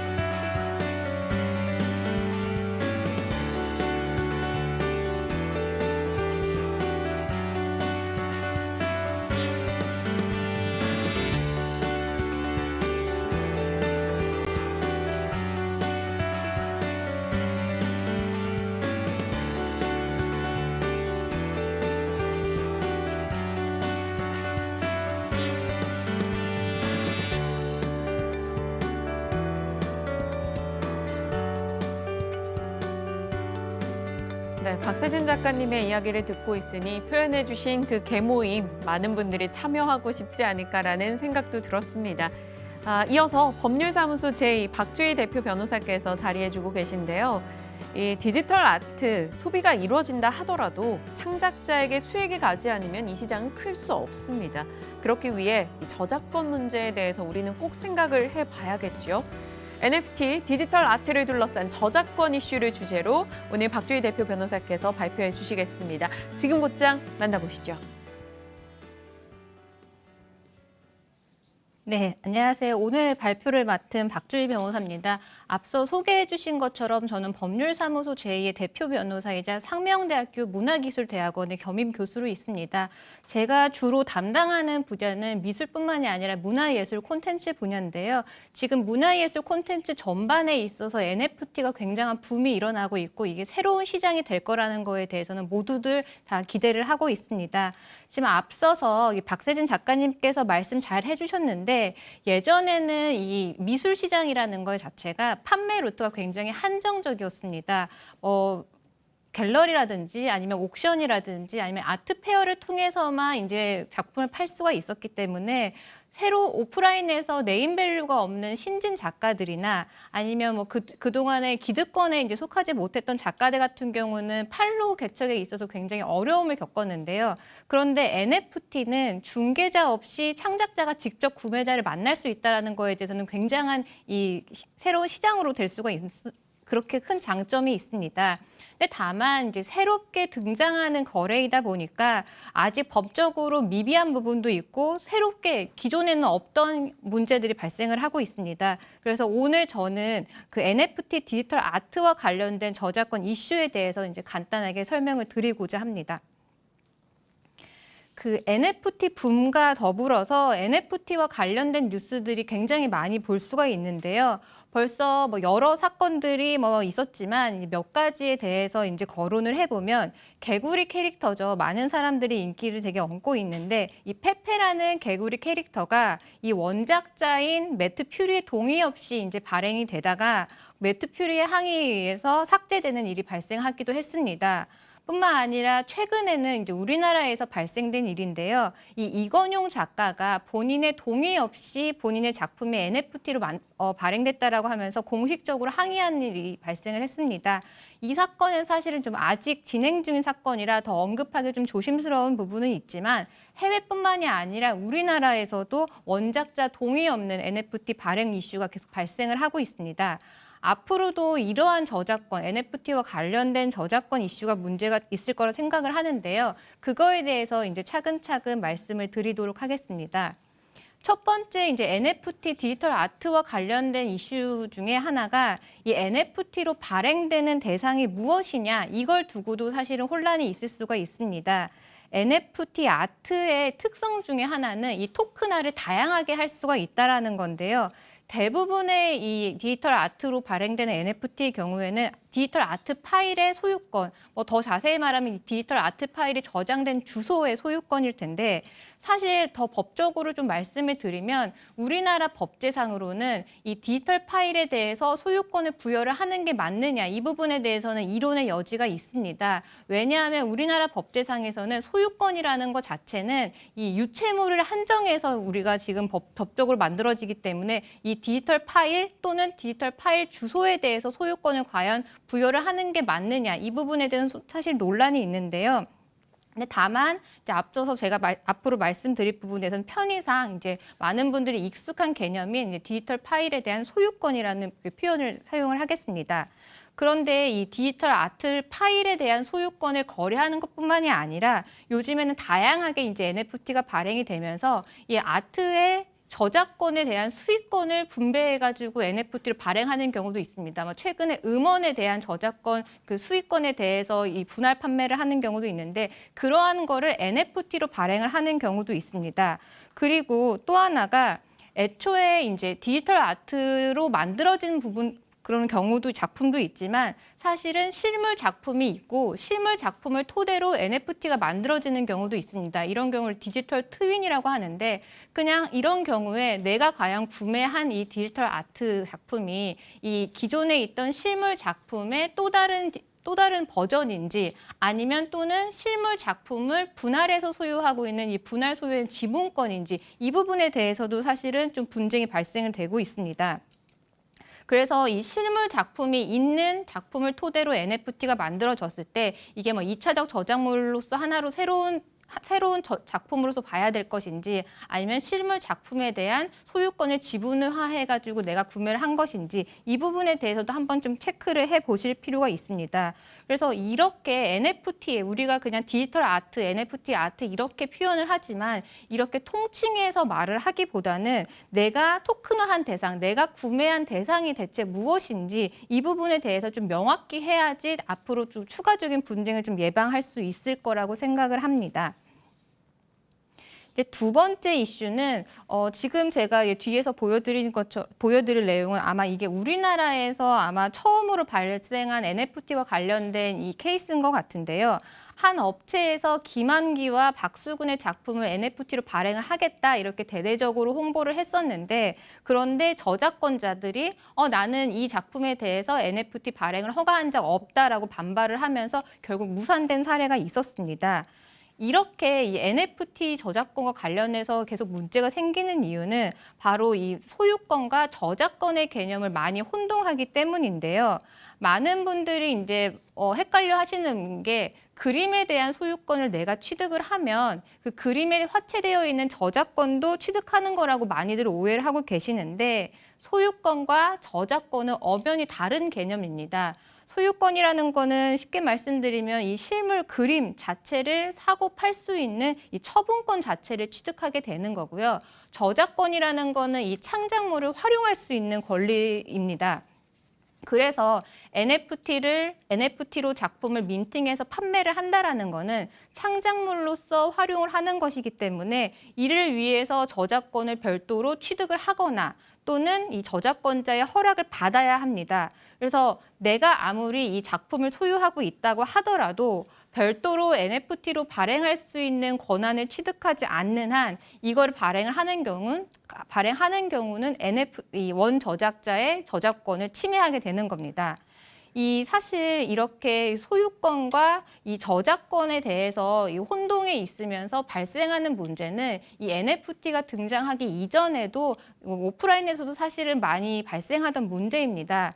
어떤 경우가 있었냐면 이 드라마나 이 영화 같은데 그림을 등장을 시킬 때 작품의 소장자들이 자기 작품을 위해서 작품의 홍보나 아니면 뭐 드라마나 영화의 흥행을 위해서 자기가 가지고 있던 작품들을 영화나 드라마에 뭐 협찬을 하는 거나 아니면 등장시키도록 하는 경우가 있었는데 이것도 사실은 소장자가 사실은 할 수 있는 행위는 아닙니다. 왜냐하면 이 드라마나 영화의 작품으로서 등장한다라는 거는 저작권 중에 공중송신권과 연관이 있는데 이 부분은 설사 소유자가 이 그림의 소유자라고 하더라도 이거는 이 작품을 창작물로서 활용하는 것이기 때문에 저작권과 관련이 있습니다. 그래서 이 부분에 대해서 원 저작자인 작가에게 허락을 구하지 않으면 이렇게 아무리 내가 소유하고 있는 그림이라고 하더라도 함부로 협찬을 하거나 하는 경우가 하면 안 되는데 사실은 오프라인에서도 이런 일들은 계속 비일비재하게 꾸준히 발생되어 왔습니다. 근데 문제는 이 실물 작품 같은 경우는 이제 움직여야 되는 부분도 있고 물리적으로 어쨌거나 제약을 받기 때문에 그래도 한정적으로 이제 소유권과 저작권을 오해하면서 생기는 문제가 발생을 했었는데 문제는 NFT는 온라인에서 이제 이루어지는 거래다 보니까 이전보다 좀 더 손쉽고 빈번하게 저작권을 침해하는 일이 계속 발생을 하고 있는 겁니다. 그리고 뭐 최근에는 이제 원 저작자인 작가의 허락 없이 이 민팅하는 이런 부분에 대해서도 문제가 생기기도 하지만 그뿐만이 아니라 유명 연예인이나 유명 인사의 이름이나 얼굴을 사용을 해서 이 민팅하는 경우, NFT를 발행하는 경우에는 퍼블리시티권이라든지 초상권과 관련된 문제가 있을 수가 있고요. 또 상표권자의 허락 없이 이 상표를 활용해서 NFT를 발행하는 경우는 이 상표권자의 문제가 발생할 수가 있습니다. 최근에 이제 뉴스에서 보셨는지 모르겠지만 그 에르메스의 버킨백을 에르메스에게 허락을 받지 않고 NFT로 발행을 해서 에르메스 측에서 본인들은 허락한 NFT가 아니다라고 해서 이게 뉴스 기사로 보도되기도 했는데요. 워낙 NFT가 인기가 많고 손쉽게 발행하고 거래하다 보니까 이 무권리자의 민팅, 그러니까 무권리자의 발행, 그러니까 뭐 이거를 영어로 페이크 민팅이라고 하는데 이런 문제들이 굉장히 많이 나오고 있습니다. 그래서 이것과 관련해서는 이 구매자들을 어떻게 보호할 것인지, 원작자들을 어떻게 보호할 것인지, 그리고 그 과정에서 책임을 부담해야 되는 주체가 누구인지 이 부분에 대해서 좀 정리가 좀 필요한 문제일 것 같습니다. 그 다음에 이제 세 번째로는 아까 방금 말씀드린 소유권과 저작권에 대한 혼동 문제는 이 구매 후에도 발생을 할 수가 있는데요. 적법하게 발행된 NFT를 구매한 후에도 이 구매자가 이 NFT를 함부로 사용을 해서 이 원 저작자의 저작권을 침해하는 일이 발생을 할 수가 있습니다. 앞에서 이제 언급 드렸듯이 이제 NFT로 거래되는 아트의 대부분은 이 디지털 아트의 뭐 파일의 소유권 또는 뭐 디지털 파일의 주소, 링크 주소일 텐데, 근데 뭐 아까도 말씀드렸지만 디지털 파일의 소유권이 과연 인정이 되느냐 이 부분에 대해서는 이론의 여지가 있지만 편의상 계속 소유권이라고 말씀을 드리겠습니다. 그런데 NFT를 내가 구매를 했다고 하더라도, 그러니까 이 디지털 파일의 소유권을 내가 구매를 했다고 하더라도 이 구매자가 사실 취득하게 되는 건 이 디지털 아트의 파일의 소유권이지 저작권이 아닙니다. 네, 그런데 NFT를 구매한 후에 구매자가 그 이미지를 허락 없이 다시 활용을 해서 2차적 저작물을 만들어서 민팅을 하는 경우도 발생할 수가 있고요. 이 디지털 파일을 하드카피본으로 만들어가지고 사용하는 경우도 있을 텐데 이건 역시 적법하게 발행된 NFT라 하더라도 이렇게 사용하는 거는 저작권 침해가 될 수가 있습니다. 마지막으로 이 말씀드릴 부분은 사실은 문제점이라기보다는 이제 저작권 측면에서 NFT의 이점, 그러니까 긍정적인 요소라고 말씀을 드릴 수가 있는데요. 바로 리셀 로열티입니다. 네, 우리나라 말로 추구권이라고 하는데 이 작품이 판매될 때마다 재판매될 때마다 원작자에게 일정 부분 수익이 돌아가게 하는 제도인데요. EU 같은 유럽에서는 이제 도입이 되어서 실행이 되고 있지만 우리나라에서는 아직 도입되지가 않았습니다. 계속 도입 논의는 계속 되고 있었는데 어떻게 보면 아직 도입되지는 못했지만 이 NFT라는 게 법 제도보다 기술적인 측면에서 이 작가들을 위한 추구법 도입이 더 빠르게 이루어지는 것 같습니다. 우리가 NFT를 발행을 할 때 원작자에게 재판매가 계속 될 때마다 원작자에게 일정 부분 수익이 돌아가게 하는 이렇게 설정을 할 수가 있는데요. 이걸 통해서 작가들이 판매가 되고 재판매가 될 때마다 그 일정 부분에 대한 수익을 얻을 수 있다는 거는 작가들에겐 굉장히 경제적으로 이득이 될 수가 있는 부분이죠. 근데 다만 이 부분에 대해서도 조금 유념해야 될 게 이 민팅할 때 이 수익이 돌아가게 하는 월렛을 누구의 계좌로 설정할 것인지를 좀 작가들은 좀 유념할 필요가 있습니다. 만약에 에이전시라든지 갤러리를 통해서 이 민팅을 했을 때는 이 월렛을 잘못 연결을 했을 때는 재판매 될 때의 수익이 그 작가의 계좌가 아니라 이 에이전시라든지 갤러리의 계좌로 돌아갈 수가 있기 때문에 이 부분에 대해서는 좀 유념을 하실 필요가 있고요. 지금 여러 가지 문제를 말씀을 드리긴 했는데 NFT 디지털 아트는 장점도 있고 문제점도 있습니다. 그렇지만 이 NFT라는 게 작가들에게 있어서 새로운 시장 그리고 새로운 미래가 될 거라는 거에 대해서 누구도 이제 의심하지 않는데 이게 지속적으로 발전이 되고 시장이 더 커지려고 하면 사실은 이런 문제점을 좀 해결할 필요가 있습니다. 그런데 앞서 말씀드린 것처럼 NFT라는 것 자체가 법적으로 아직 좀 불분명한 부분도 있고 새롭게 등장하는 부분이 있다 보니까 이걸 어떻게 법적으로 해결을 할 것인지 이거에 대해서는 조금 논의가 필요할 것 같습니다. 물론 지금 현재 저작권이나 이 기존에 있던 민법의 법리로도 해결을 할 수가 있는데 NFT의 특성은 단발성의 거래가 아니라 앞으로 계속 지속적으로 거래가 된다라는 거죠. 그 말뜻은 피해자들이 더 많이 양산이 될 수가 있고 그 전 세계적으로 퍼져나갈 수 있는 이 피해자들을 이 사람들이 개별적으로 법적인 제도를 통해서 구제하는 게 과연 현실적이겠느냐 이런 궁금증이 이런 의심이 나올 수가 있는데 그래서 이런 NFT 거래 플랫폼들 사업자들을 조금 책임을 강화하고 하는 게 현실적으로 사실은 이 구제책이지 않을까. 오히려 민팅한 후에 거래된 후에 이걸 어떻게 보장하는 것보다 처음부터 거래 초반에 이거를 좀 적법하고 안전할 수 있는 거래를 만들기 위한 플랫폼 업자들의 책임이라든지 아니면 의무라든지 이런 부분이 강화를 하는 게 오히려 NFT 시장을 좀 안전하게 만들 수 있는 부분일 것 같습니다. 그럼 저의 발표는 여기서 마치도록 하겠습니다.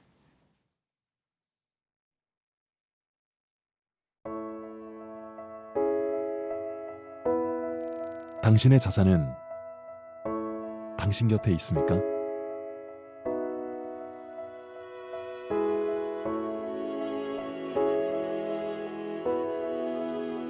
오직 당신만을 위한 보안 서비스.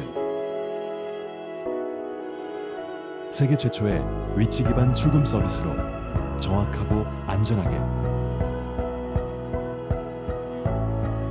모바일이라 더 간편하고 빠르게. VIP를 위한 맞춤형 라운지 서비스. 아시아 최고 수준의 OTC 데스크 운영.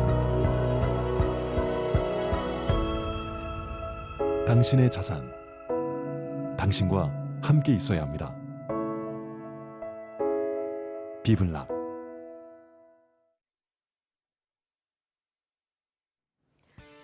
오늘 마지막 발표입니다. 다날 엔터테인먼트 김욱 상무님께서 디지털 콘텐츠 NFT 마켓 뉴 비즈니스로 각광이란 주제로 발표해 주시겠습니다. 자, 상무님을 지금 만나보시죠.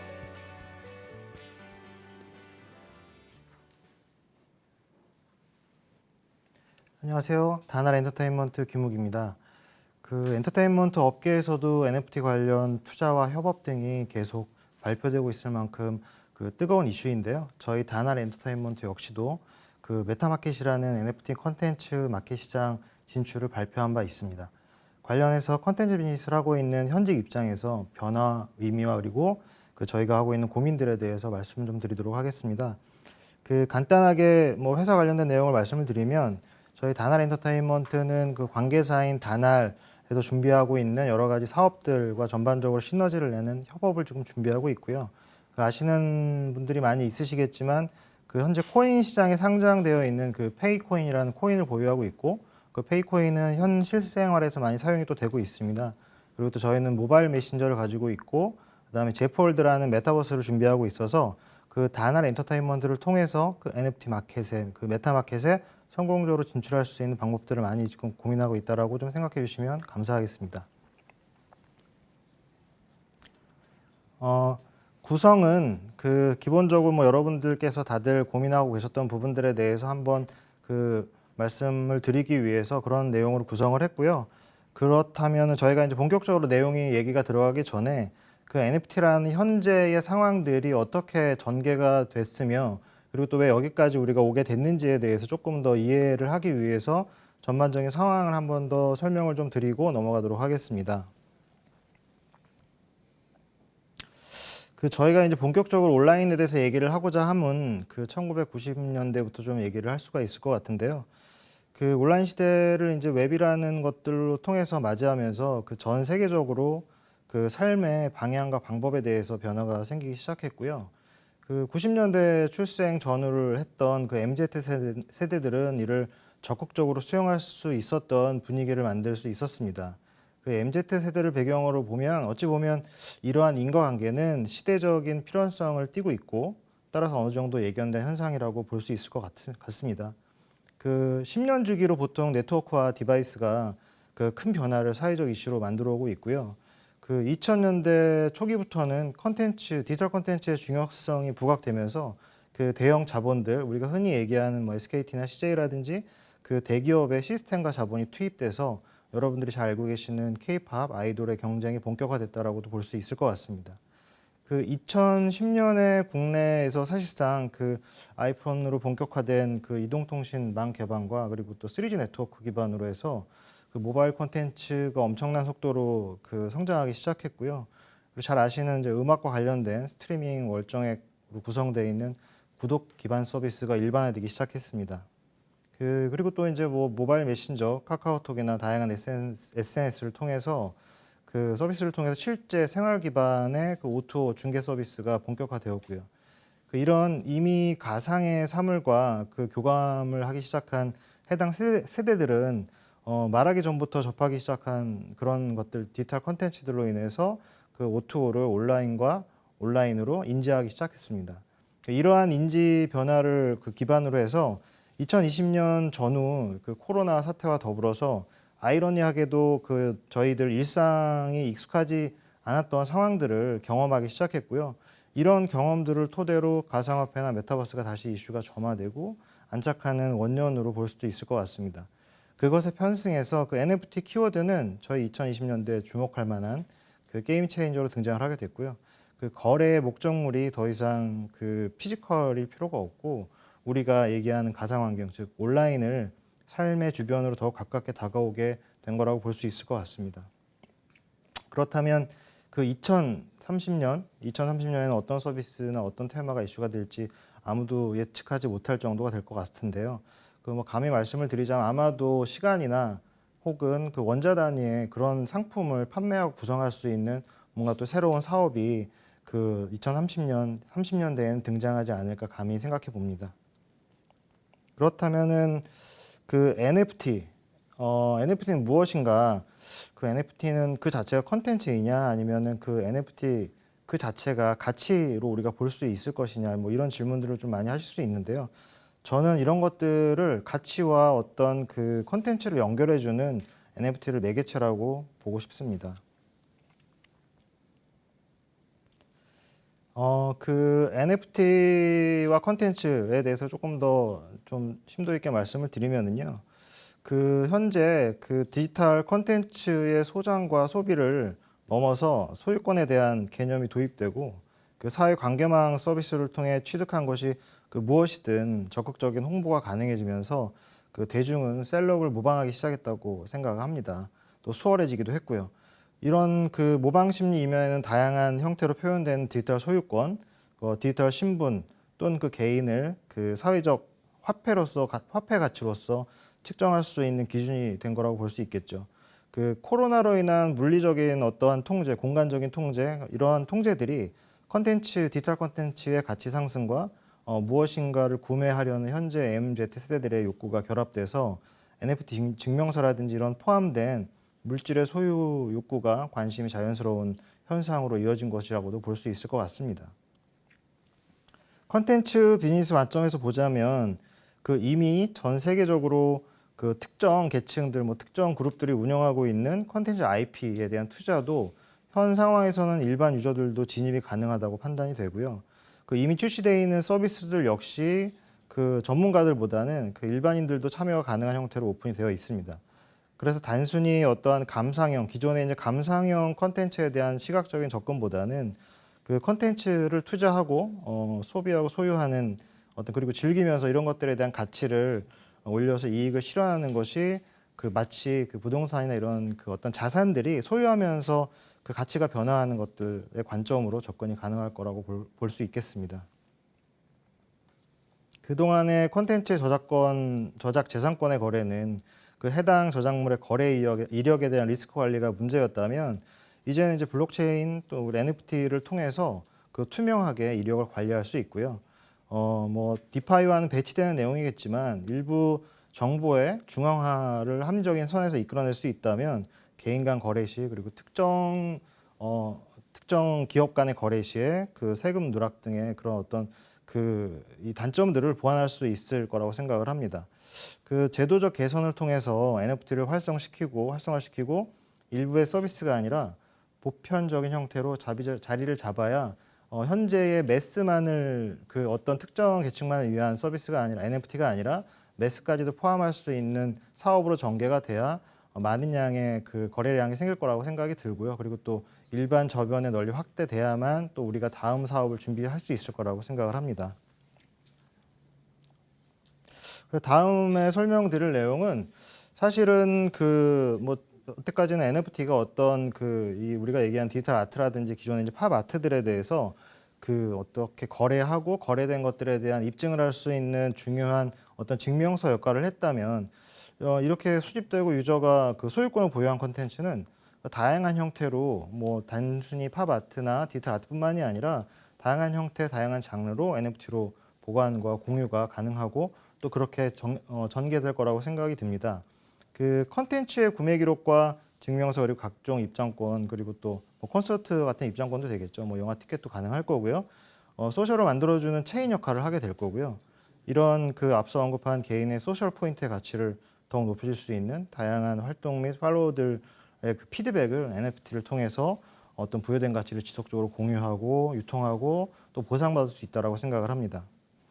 또한 이러한 가치는 좀 이런 얘기일 수도 있지만 그 웹 3.0 기준으로 봤을 때는 개인의 체인을 통해서 그 관리와 표현하는 형식에 있어서 중요한 기점이 될 거라고 생각을 합니다. 이런 큰 변화의 축으로 보자면 NFT의 형태는 그 소비를 위주로 구성되어 있었던 웹 1.0 이후에 그 소셜 활동, 데이터 생산 등을 활발하게 하는 웹 2.0을 넘어서 그 3.0에는 개인이 생산한 데이터가 어떤 그 플랫폼에서 이용할 때 개인에게 가치의 피드백이 분명히 있을 거라고 생각을 합니다. 이런 보상이라는 관점에서 의미에서 그 NFT 관점에서 볼 때 개인이 생산한 데이터는 이를 플랫폼에서 보관하는 방식이 아니라 콘텐츠는 NFT로 소유권이 개인에게 부여가 될 거고요. 개인이 보관하는 정보와 데이터 그리고 콘텐츠를 현재 플랫폼이 사용하는 대가를 지불한 형태로도 예상을 할 수 있을 것 같습니다. 이러한 측면에서 봤을 때 NFT는 그 디지털 콘텐츠의 모든 원천 콘텐츠에 대한 정보에 대한 소유권을 다룰 수 있고 거래 공공 사용에 대한 피드백을 구현할 수 있을 것이라고 생각을 합니다.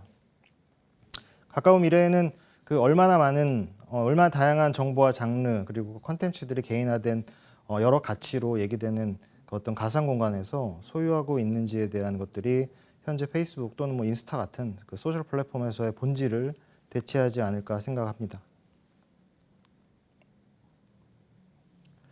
이런 NFT를 통해서 다음에 말씀드릴 내용은 어떤 그 창작과 협업이 현재의 그 어떤 우리가 그 컨텐츠를 생산해내는 시스템과 어떻게 달라질 수 있는지 좀 말씀을 좀 드리도록 하겠습니다.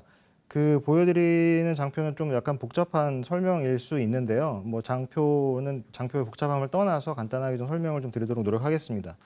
그 이러한 변화는 그 음악을 예로 들어서 그 협업하는 시스템에 적용할 수 있을 텐데요. 그 소비하던 개인이 생산을 하기 시작하고 개인과 또는 그 플랫폼이 각자 보유한 정보 그리고 또 콘텐츠를 파트별로 그 NFT를 매개체로 해서 정당한 대가와 피드백이 구현이 가능하다면 그 지적재산권 그리고 즉 콘텐츠 생산 방식에도 뭔가 변화가 일어날 수 있다고 생각합니다. 그 이미 그 작사 작곡의 경우를 예를 보자면요, 뭐 현재 각 레이블이나 기획사에서 송캠프라는 시스템을 도입을 해서 공동 저작물을 만드는 방식으로 이제 구현을 하고 있는데요. 그 요거는 다만 그 물리적인 공간이라든지 최소한의 어떤 지인 커뮤니티로 특정되어 있는 네트워크를 통해서 공동 창작물을 만들어내고 있긴 한데 이런 부분들도 NFT라는 매개체를 통해서 탈중앙화 개념으로 접근을 했을 때는 우리 개인들 혹은 일반 유저들도 얼마든지 그 적극적으로 참여가 가능한 방식의 변화를 가져올 것으로 예상을 합니다. 그 또한 이런 현재의 제작과 유통 뭐 시스템에 대한 얘기를 조금 더 해보자면요. 요즘에 이제 성명 표시권이라든지 이런 부분들에 대한 얘기들도 많이 나오는데요. 그 종종 발생하는 해프닝들이 그 제작자와 창작자 간에 그 정보가 단절되는 경우들이 있습니다. 공표했던 저작물이지만 실제로 어떤 분이 창작을 했는지가 정보가 담겨지지 않은 부분들이 있는데요. 뭐 실현자의 정보 유실 등도 포함을 할 수 있을 것 같고요. 그 NFT 정보 체인을 통해서 보다 정교하게 이런 정보들에 대한 관리가 가능해질 거라고 생각을 합니다. 그 또한 인적 네트워크의 그 역량이 작품의 어떤 참여 그리고 또 선택과 투자 제작 등에 있어서 큰 포지션으로 그 구성되고 있는 이런 그 현재 상황들에서 NFT라는 어떤 그 뭐 저희 회사도 준비하고 있습니다만 NFT 마켓이라는 것을 통해서 보다 합리적으로 작품을 공급받고 제작자와 어떤 가창자 그리고 또 실현자 간의 매칭이 수월해질 수 있다라고 생각을 하고 있습니다. 당장의 그 현실에 수용하기 어려운 생각일 수도 있지만 그 이렇게 제작된 콘텐츠가 온전하게 어떤 제작 비용과 콘텐츠 정보를 포함하게 되고 거래 이력 관리가 가능하기 때문에 오히려 추후에 소유자 입장에서는 발생할 수 있는 어떤 그 예상하지 못한 법적 리스크나 권리의 분쟁에 대해서도 추적이 가능하기 때문에 조금 더 활발로운 매스 쪽에서의 거래가 있을 거라고 생각이 듭니다. 그 다음에 말씀드릴 부분은 그렇다면 NFT가 현재 서비스와 어떤 관점에서 연결점을 우리가 찾을 수 있겠느냐.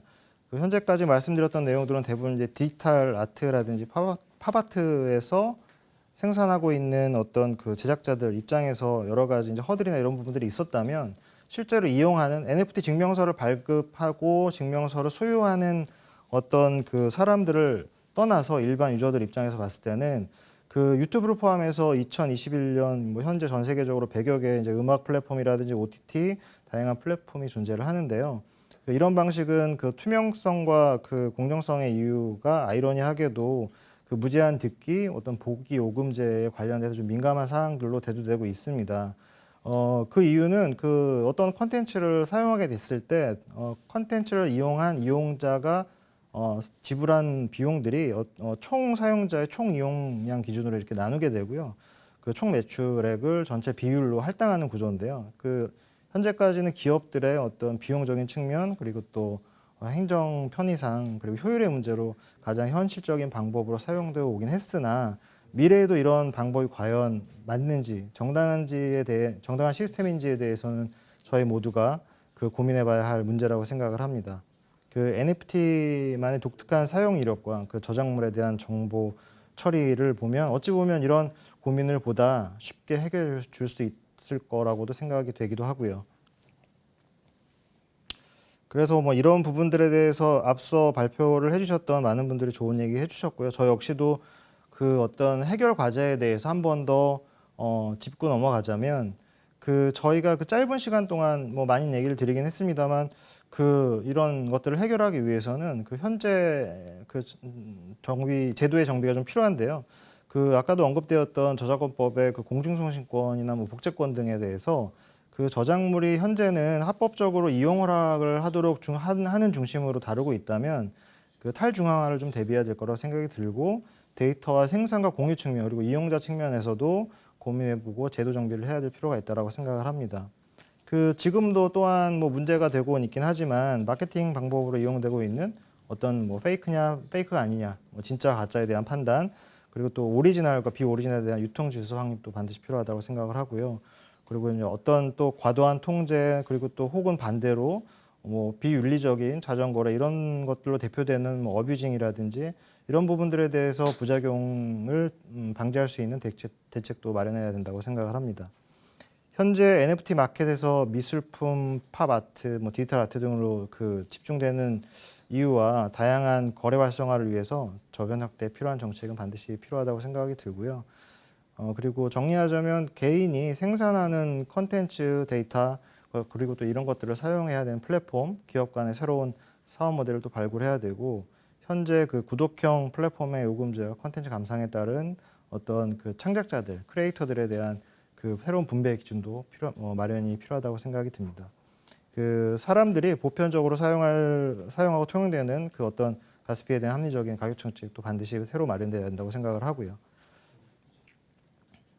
예, 현재까지 현상에 대해서 좀 말씀을 드렸고요. 저희가 이제 고민하는 실제 필드에서 고민하는 부분들에 대해서 말씀을 드렸습니다. 감사합니다.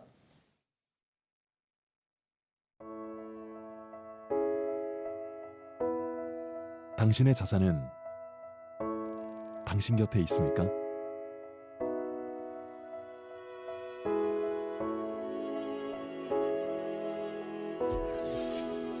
위치 증명 기반의 강력한 3단계 보안. 당신이 어디에 있든 당신의 자산은 안전합니다. 모바일이라 더 간편하고 빠르게 VIP를 위한 프리미엄 서비스. 아시아 최고 수준의 OTC 데스크 운영. 당신의 자산, 당신과 함께 가야 합니다. 비블락.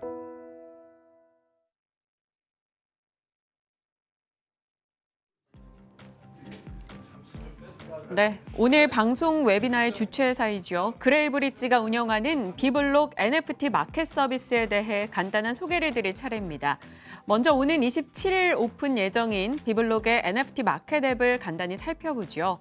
모바일 형식의 세로 모드로 제작되었다고 하니 휴대폰으로 시청 중인 분들은 세로 모드로도 쾌적하게 보실 수 있겠습니다.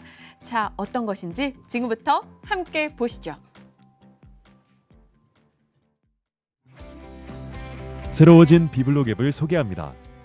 비블록 앱에서 간편한 NFT 거래와 원클릭 발행을 경험해보세요. 비블록은 카카오톡과 연동되는 간편한 가입도 가능합니다. 가입 이후 간단한 절차를 거쳐 고객 확인 본인 인증을 완료하면 자유롭게 비블록 이용이 가능한데요. 비트코인과 이더리움 같은 가상자산 거래도 지원하며 국내 최초로 지원되는 NFT 다중 노드를 통해 동일한 NFT 노드를 지원하는 해외 플랫폼과도 연동이 가능한 것이 큰 장점입니다. 비블록의 NFT 마켓플레이스, 지금 경험해보세요. 네, 보신 것처럼 보다 다양한 NFT 메인넷 노드를 지원하는 플랫폼이 드디어 개발됐습니다.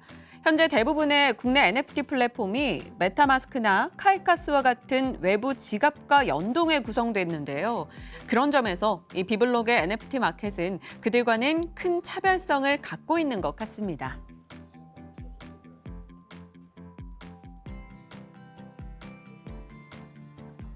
또한 비블록의 NFT 마켓은 누구나 손쉽게 NFT를 발행할 수 있는 툴을 제공합니다.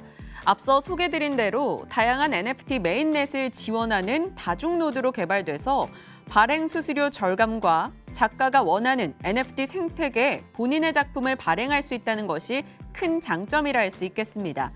앞으로 여러 NFT 메인넷 노드는 지속적으로 추가될 예정이라고 하네요. NFT 거래가 어려울 것이라는 인식은 지워질 수 있겠죠.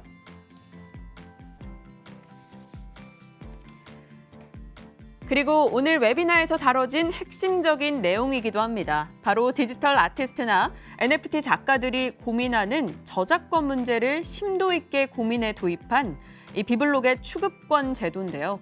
본인의 작품이 2차, 3차 판매가 이루어져도 추급권 제도를 통해 원작자에게 저작권료를 보장하기에 이 NFT 작가의 저작권 보호에도 힘쓰고 있는 부분을 엿볼 수 있었습니다.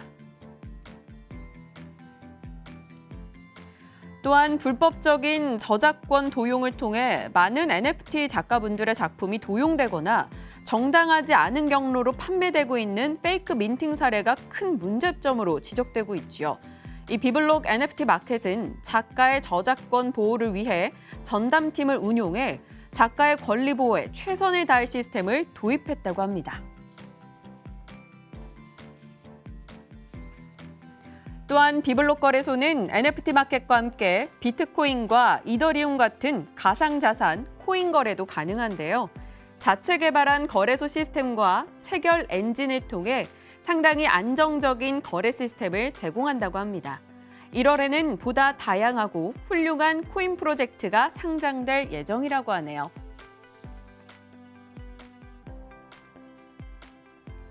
마지막으로 비블록은 금융당국으로부터 가상자산 사업자로서 사업권을 인가받고 허가받은 거래소입니다. ISMS는 물론 준법경영시스템 국제표준 공식인증도 취득했는데요. 그리고 이번 금융당국을 통한 정식 가상자산 사업자로서 보다 안전하고 합법적인 서비스를 제공하기에 NFT 작가는 물론 일반 이용자들 또한 안심하고 이용할 수 있는 거래소라는 점, 그것이 참 인상적입니다.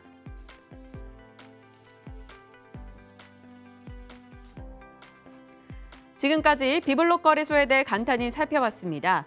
NFT 마켓 런칭과 함께 무료로 NFT를 발행하며 화이트리스트 작가 등록 등의 이벤트를 지원한다고 하는데요. 이 기회에 이 비블록의 NFT 마켓을 한번 경험해 보시는 건 어떨까요? 지금까지 비블록 거래소의 소개였습니다.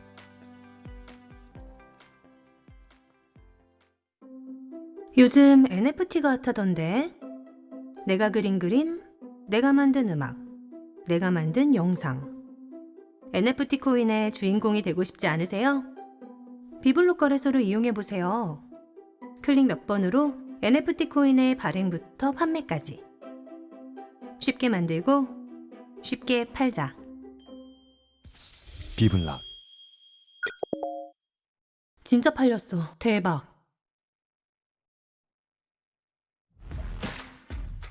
새로워진 비블록 앱을 소개합니다. 비블록 앱에서 간편한 NFT 거래와 원클릭 발행을 경험해보세요.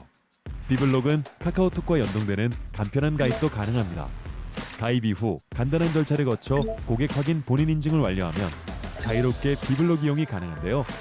비트코인과 이더리움 같은 가상자산 거래도 지원하며 국내 최초로 지원되는 NFT 다중 노드를 통해 동일한 NFT 노드를 지원하는 해외 플랫폼과도 연동이 가능한 것이 큰 장점입니다. 비블록의 NFT 마켓플레이스 지금 경험해보세요.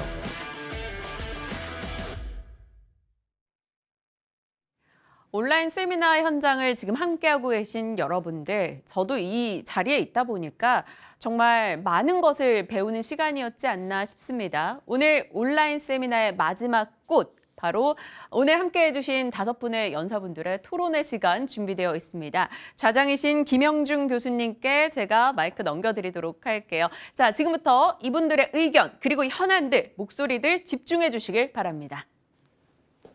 예. 기회를 주셔서 감사합니다.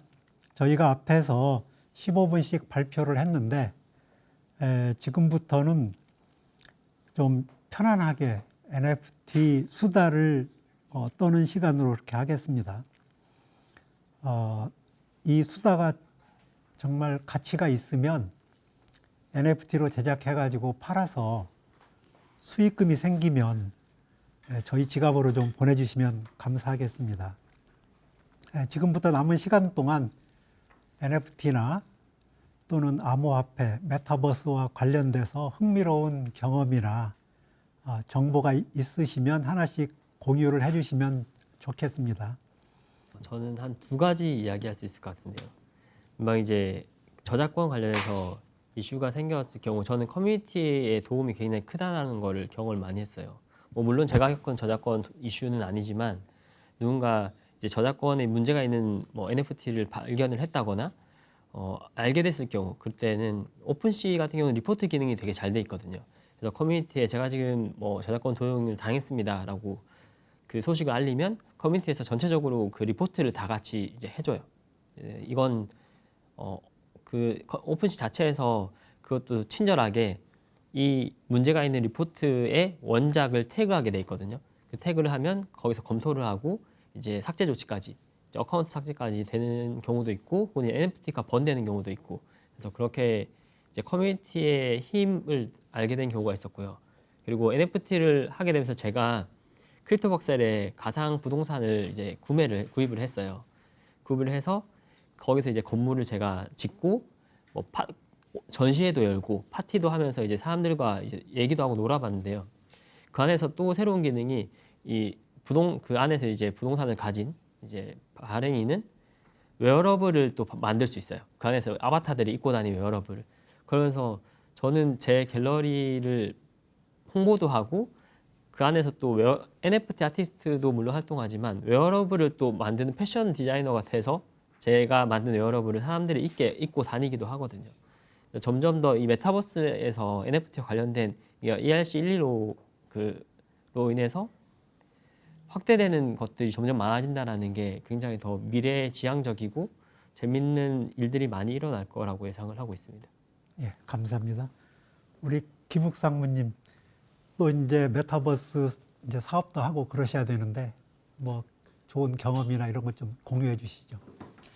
네, 그 다날 엔터의 김욱입니다. 그 되게 아이러니하게도요. 그 사실 음악 쪽은 아직 이런 그 NFT 관련된 비즈니스를 하기가 좀 어려운 여건입니다. 왜 그러냐면 뭐 잘 아시겠지만 그 어떤 전송권이라는 부분에 대해서 분명히 존재를 하고, 그리고 또 음악들을 뭐 저작권에 대한 거래는 아니지만 일반 사용자들이 음악을 듣고 감상하기 위해서는 또 국내의 특성상 그 음악 저작권 사용료 징수 규정이라는 게 있거든요.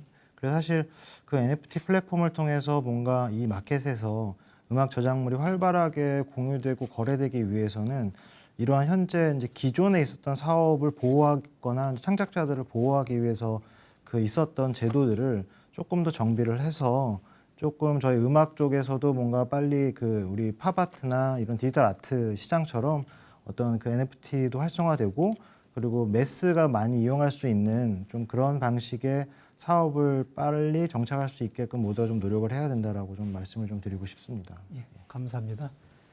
예, 그러면 우리 박주희 변호사님. 네, 저는 많은 분들이 이제 걱정하시는 부분이 이 NFT 관련해서 페이크 민팅, 그러니까 저작권 도용이나 침해된 사례에 대해서 걱정을 많이 하시는데, 이것과 관련해서 이제 많은 분들이 하는 얘기가 뭐 새로운 법제도를 만들자라고 하는데, 사실 새로운 법제도를 만든다라는 건 결국은 탈중앙화하고는 조금 또 거리가 먼 부분이 있거든요. 그래서 아까도 말씀드렸지만, 아니면 그리고 또 박세진 작가님께서 잘 말씀드렸지만, 사실은 뭐 커뮤니티라든지 플랫폼 자체적으로 해결하는 방안이 저는 제일 효율적이라고 생각을 해요.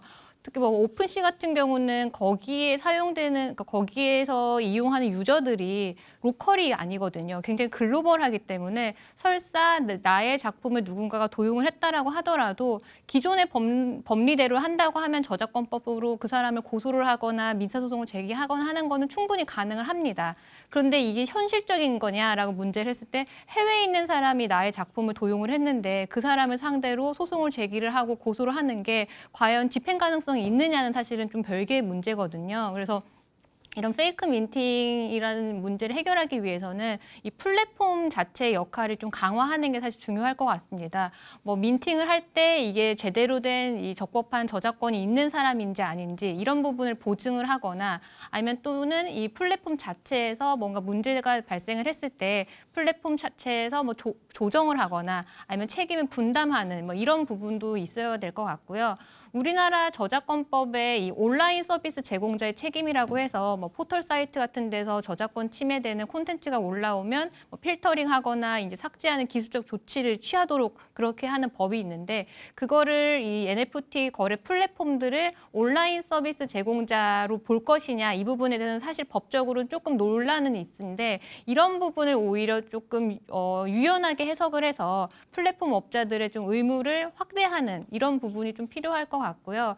그리고 뭐 재미있는 사례는 아까도 제가 발표할 때 간단히 말씀을 드렸지만 이 추구권이란 제도가 작가들한테는 굉장히 좋은 제도인데 이 작가가 직접 민팅을 하는 경우도 있지만 이 에이전시라든지 갤러리를 통해서 이 민팅을 하는 경우도 굉장히 많아요. 근데 이 리셀 로열티를 받기 위해서는 자기의 월렛에 이게 꽂혀야 되는데 그거를 모르니까 추구권에 대해서 리셀 로열티를 에이전시나 갤러리의 월렛으로 이렇게 꽂히게 이렇게 설정하는 경우도 종종 있어서 이 부분을 좀 잘 체크를 하셔야 될 것 같습니다. 예, 감사합니다. 그러면 우리 배운철 대표님. 네, 저는 두 가지 정도로 말씀드릴 수 있을 것 같습니다. 첫 번째는 제가 NFT 프로젝트 하면서 가장 많이 듣는 질문이 NFT 몇 개 발행할까요? 라는 거거든요. 뭐 NFT 여러분들 보시면 100개 발행했다, 200개 발행했다, 뭐 하나 발행했다 이렇게 하는데 기본적으로는 싱글 에디션으로 발행해서 하나 발행하느냐 아니면 2개 이상의 멀티 에디션으로 발행하느냐 이슈인데 제가 많은 프로젝트를 이렇게 좀 살펴보고 사례 연구를 하고 있는데 이게 의미를 크게 두지 않고 발행하는 것이 좀 아쉬운 부분이고 저한테 질문 오는 것이어서 제가 많이 연구를 하고 있는데 제가 말씀드린 NFT 가치에 대한 4가지 기준으로 보면 희소성이라는 측면에서 보면 싱글 에디션이 훨씬 희소하죠. 멀티 에디션이 되면 희소성이 떨어집니다.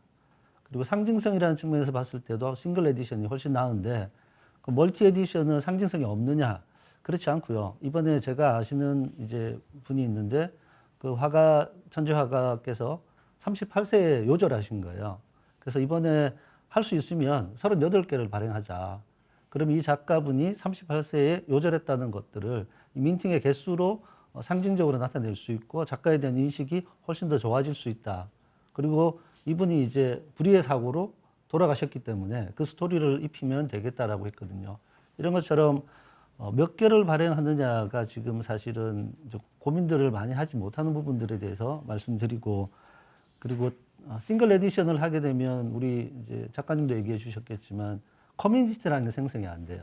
코인 홀더들의 커뮤니티 생성하는 게 밈 코인에서처럼 또 이 작품을 여러 명이 가지고 있다는 대대의 의미가 있거든요. 그래서 그 개수가 있고 단일 싱글 에디션을 하게 되면 자산 유동화가 어려워요. 예를 들면 그 1억짜리다 하면 한 분이 나타나야 되잖아요. 그런데 이걸 작은 금액 100만 원으로 나누거나 10만 원 나누면 훨씬 많은 사람들이 참여할 수 있기 때문에 자산 유동화 측면에서는 장점이 있습니다. 그래서 질문 주시는 분들 중에서 몇 개 발행하면 될까요? 라고 질문을 했을 때 이거는 이 프로젝트를 놓고 사실은 많은 설계들을 통해서 최대한 많은 흥행이 될 수 있도록 설계하는 부분들이 대단히 중요하다라는 부분들을 말씀드리고 또 이제 발행하려고 고민하시는 분들은 개수에 대해서 의미부여를 충분히 하셔야 된다. 이걸 조언을 좀 드리고 싶고 또 한 가지는 제가 가지고 있는 아이디어인데 이제 NFT 작가분을 모시는 아이디어입니다.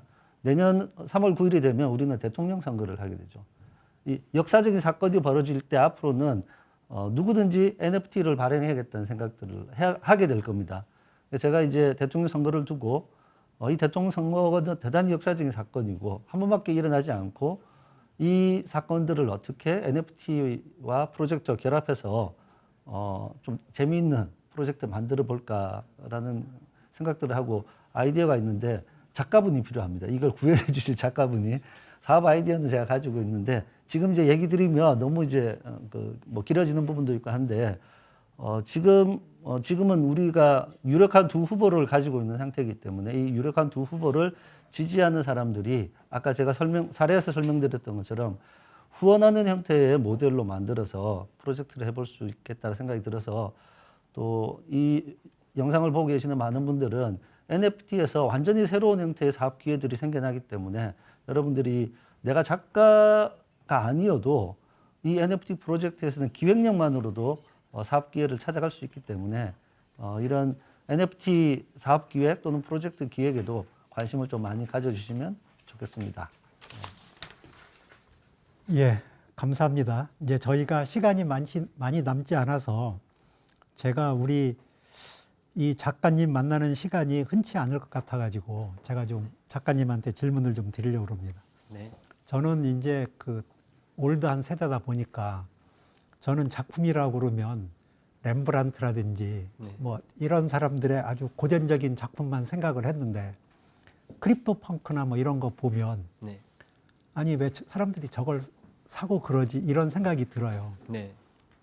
제 생각에 어디가 잘못됐고 요새 그 풍조는 어떤지 좀 설명을 좀 부탁드리겠습니다. 우선 이제 크립토 펑크를 대표적으로 말씀하셨기 때문에 제가 아는 그 내러티브를 설명을 드리자면 어쨌든 1970년대부터 아모아 클럽이 만들어지고 이 아모아 클럽에서 주장했던 것들은 이제 중앙에서 발행된 정보를 탈중앙을 해서 네. 네네. 네, 진행하시죠. 그래서 그 정보를 모두가 함께 가져가자라는 이제 그런 식으로 되면서 이제 탈중앙화를 외치던 사람들의 내러티브를 가진 그 집단이 크립토 펑크 아바타를 이제 내놓고 너네가 이 탈중앙화를 외칠 때 우리의 이 아바타를 대신해서 걸고 얘기를 해라라고 하는 부분에서 이제 이미 충분한 그 탈중앙화 그러니까 디센트럴의 내러티브가 생겼거든요. 그걸 가진 사람들은 너도 나도 더 갖고 싶어지는 거죠. 개수가 한정적이기 때문에.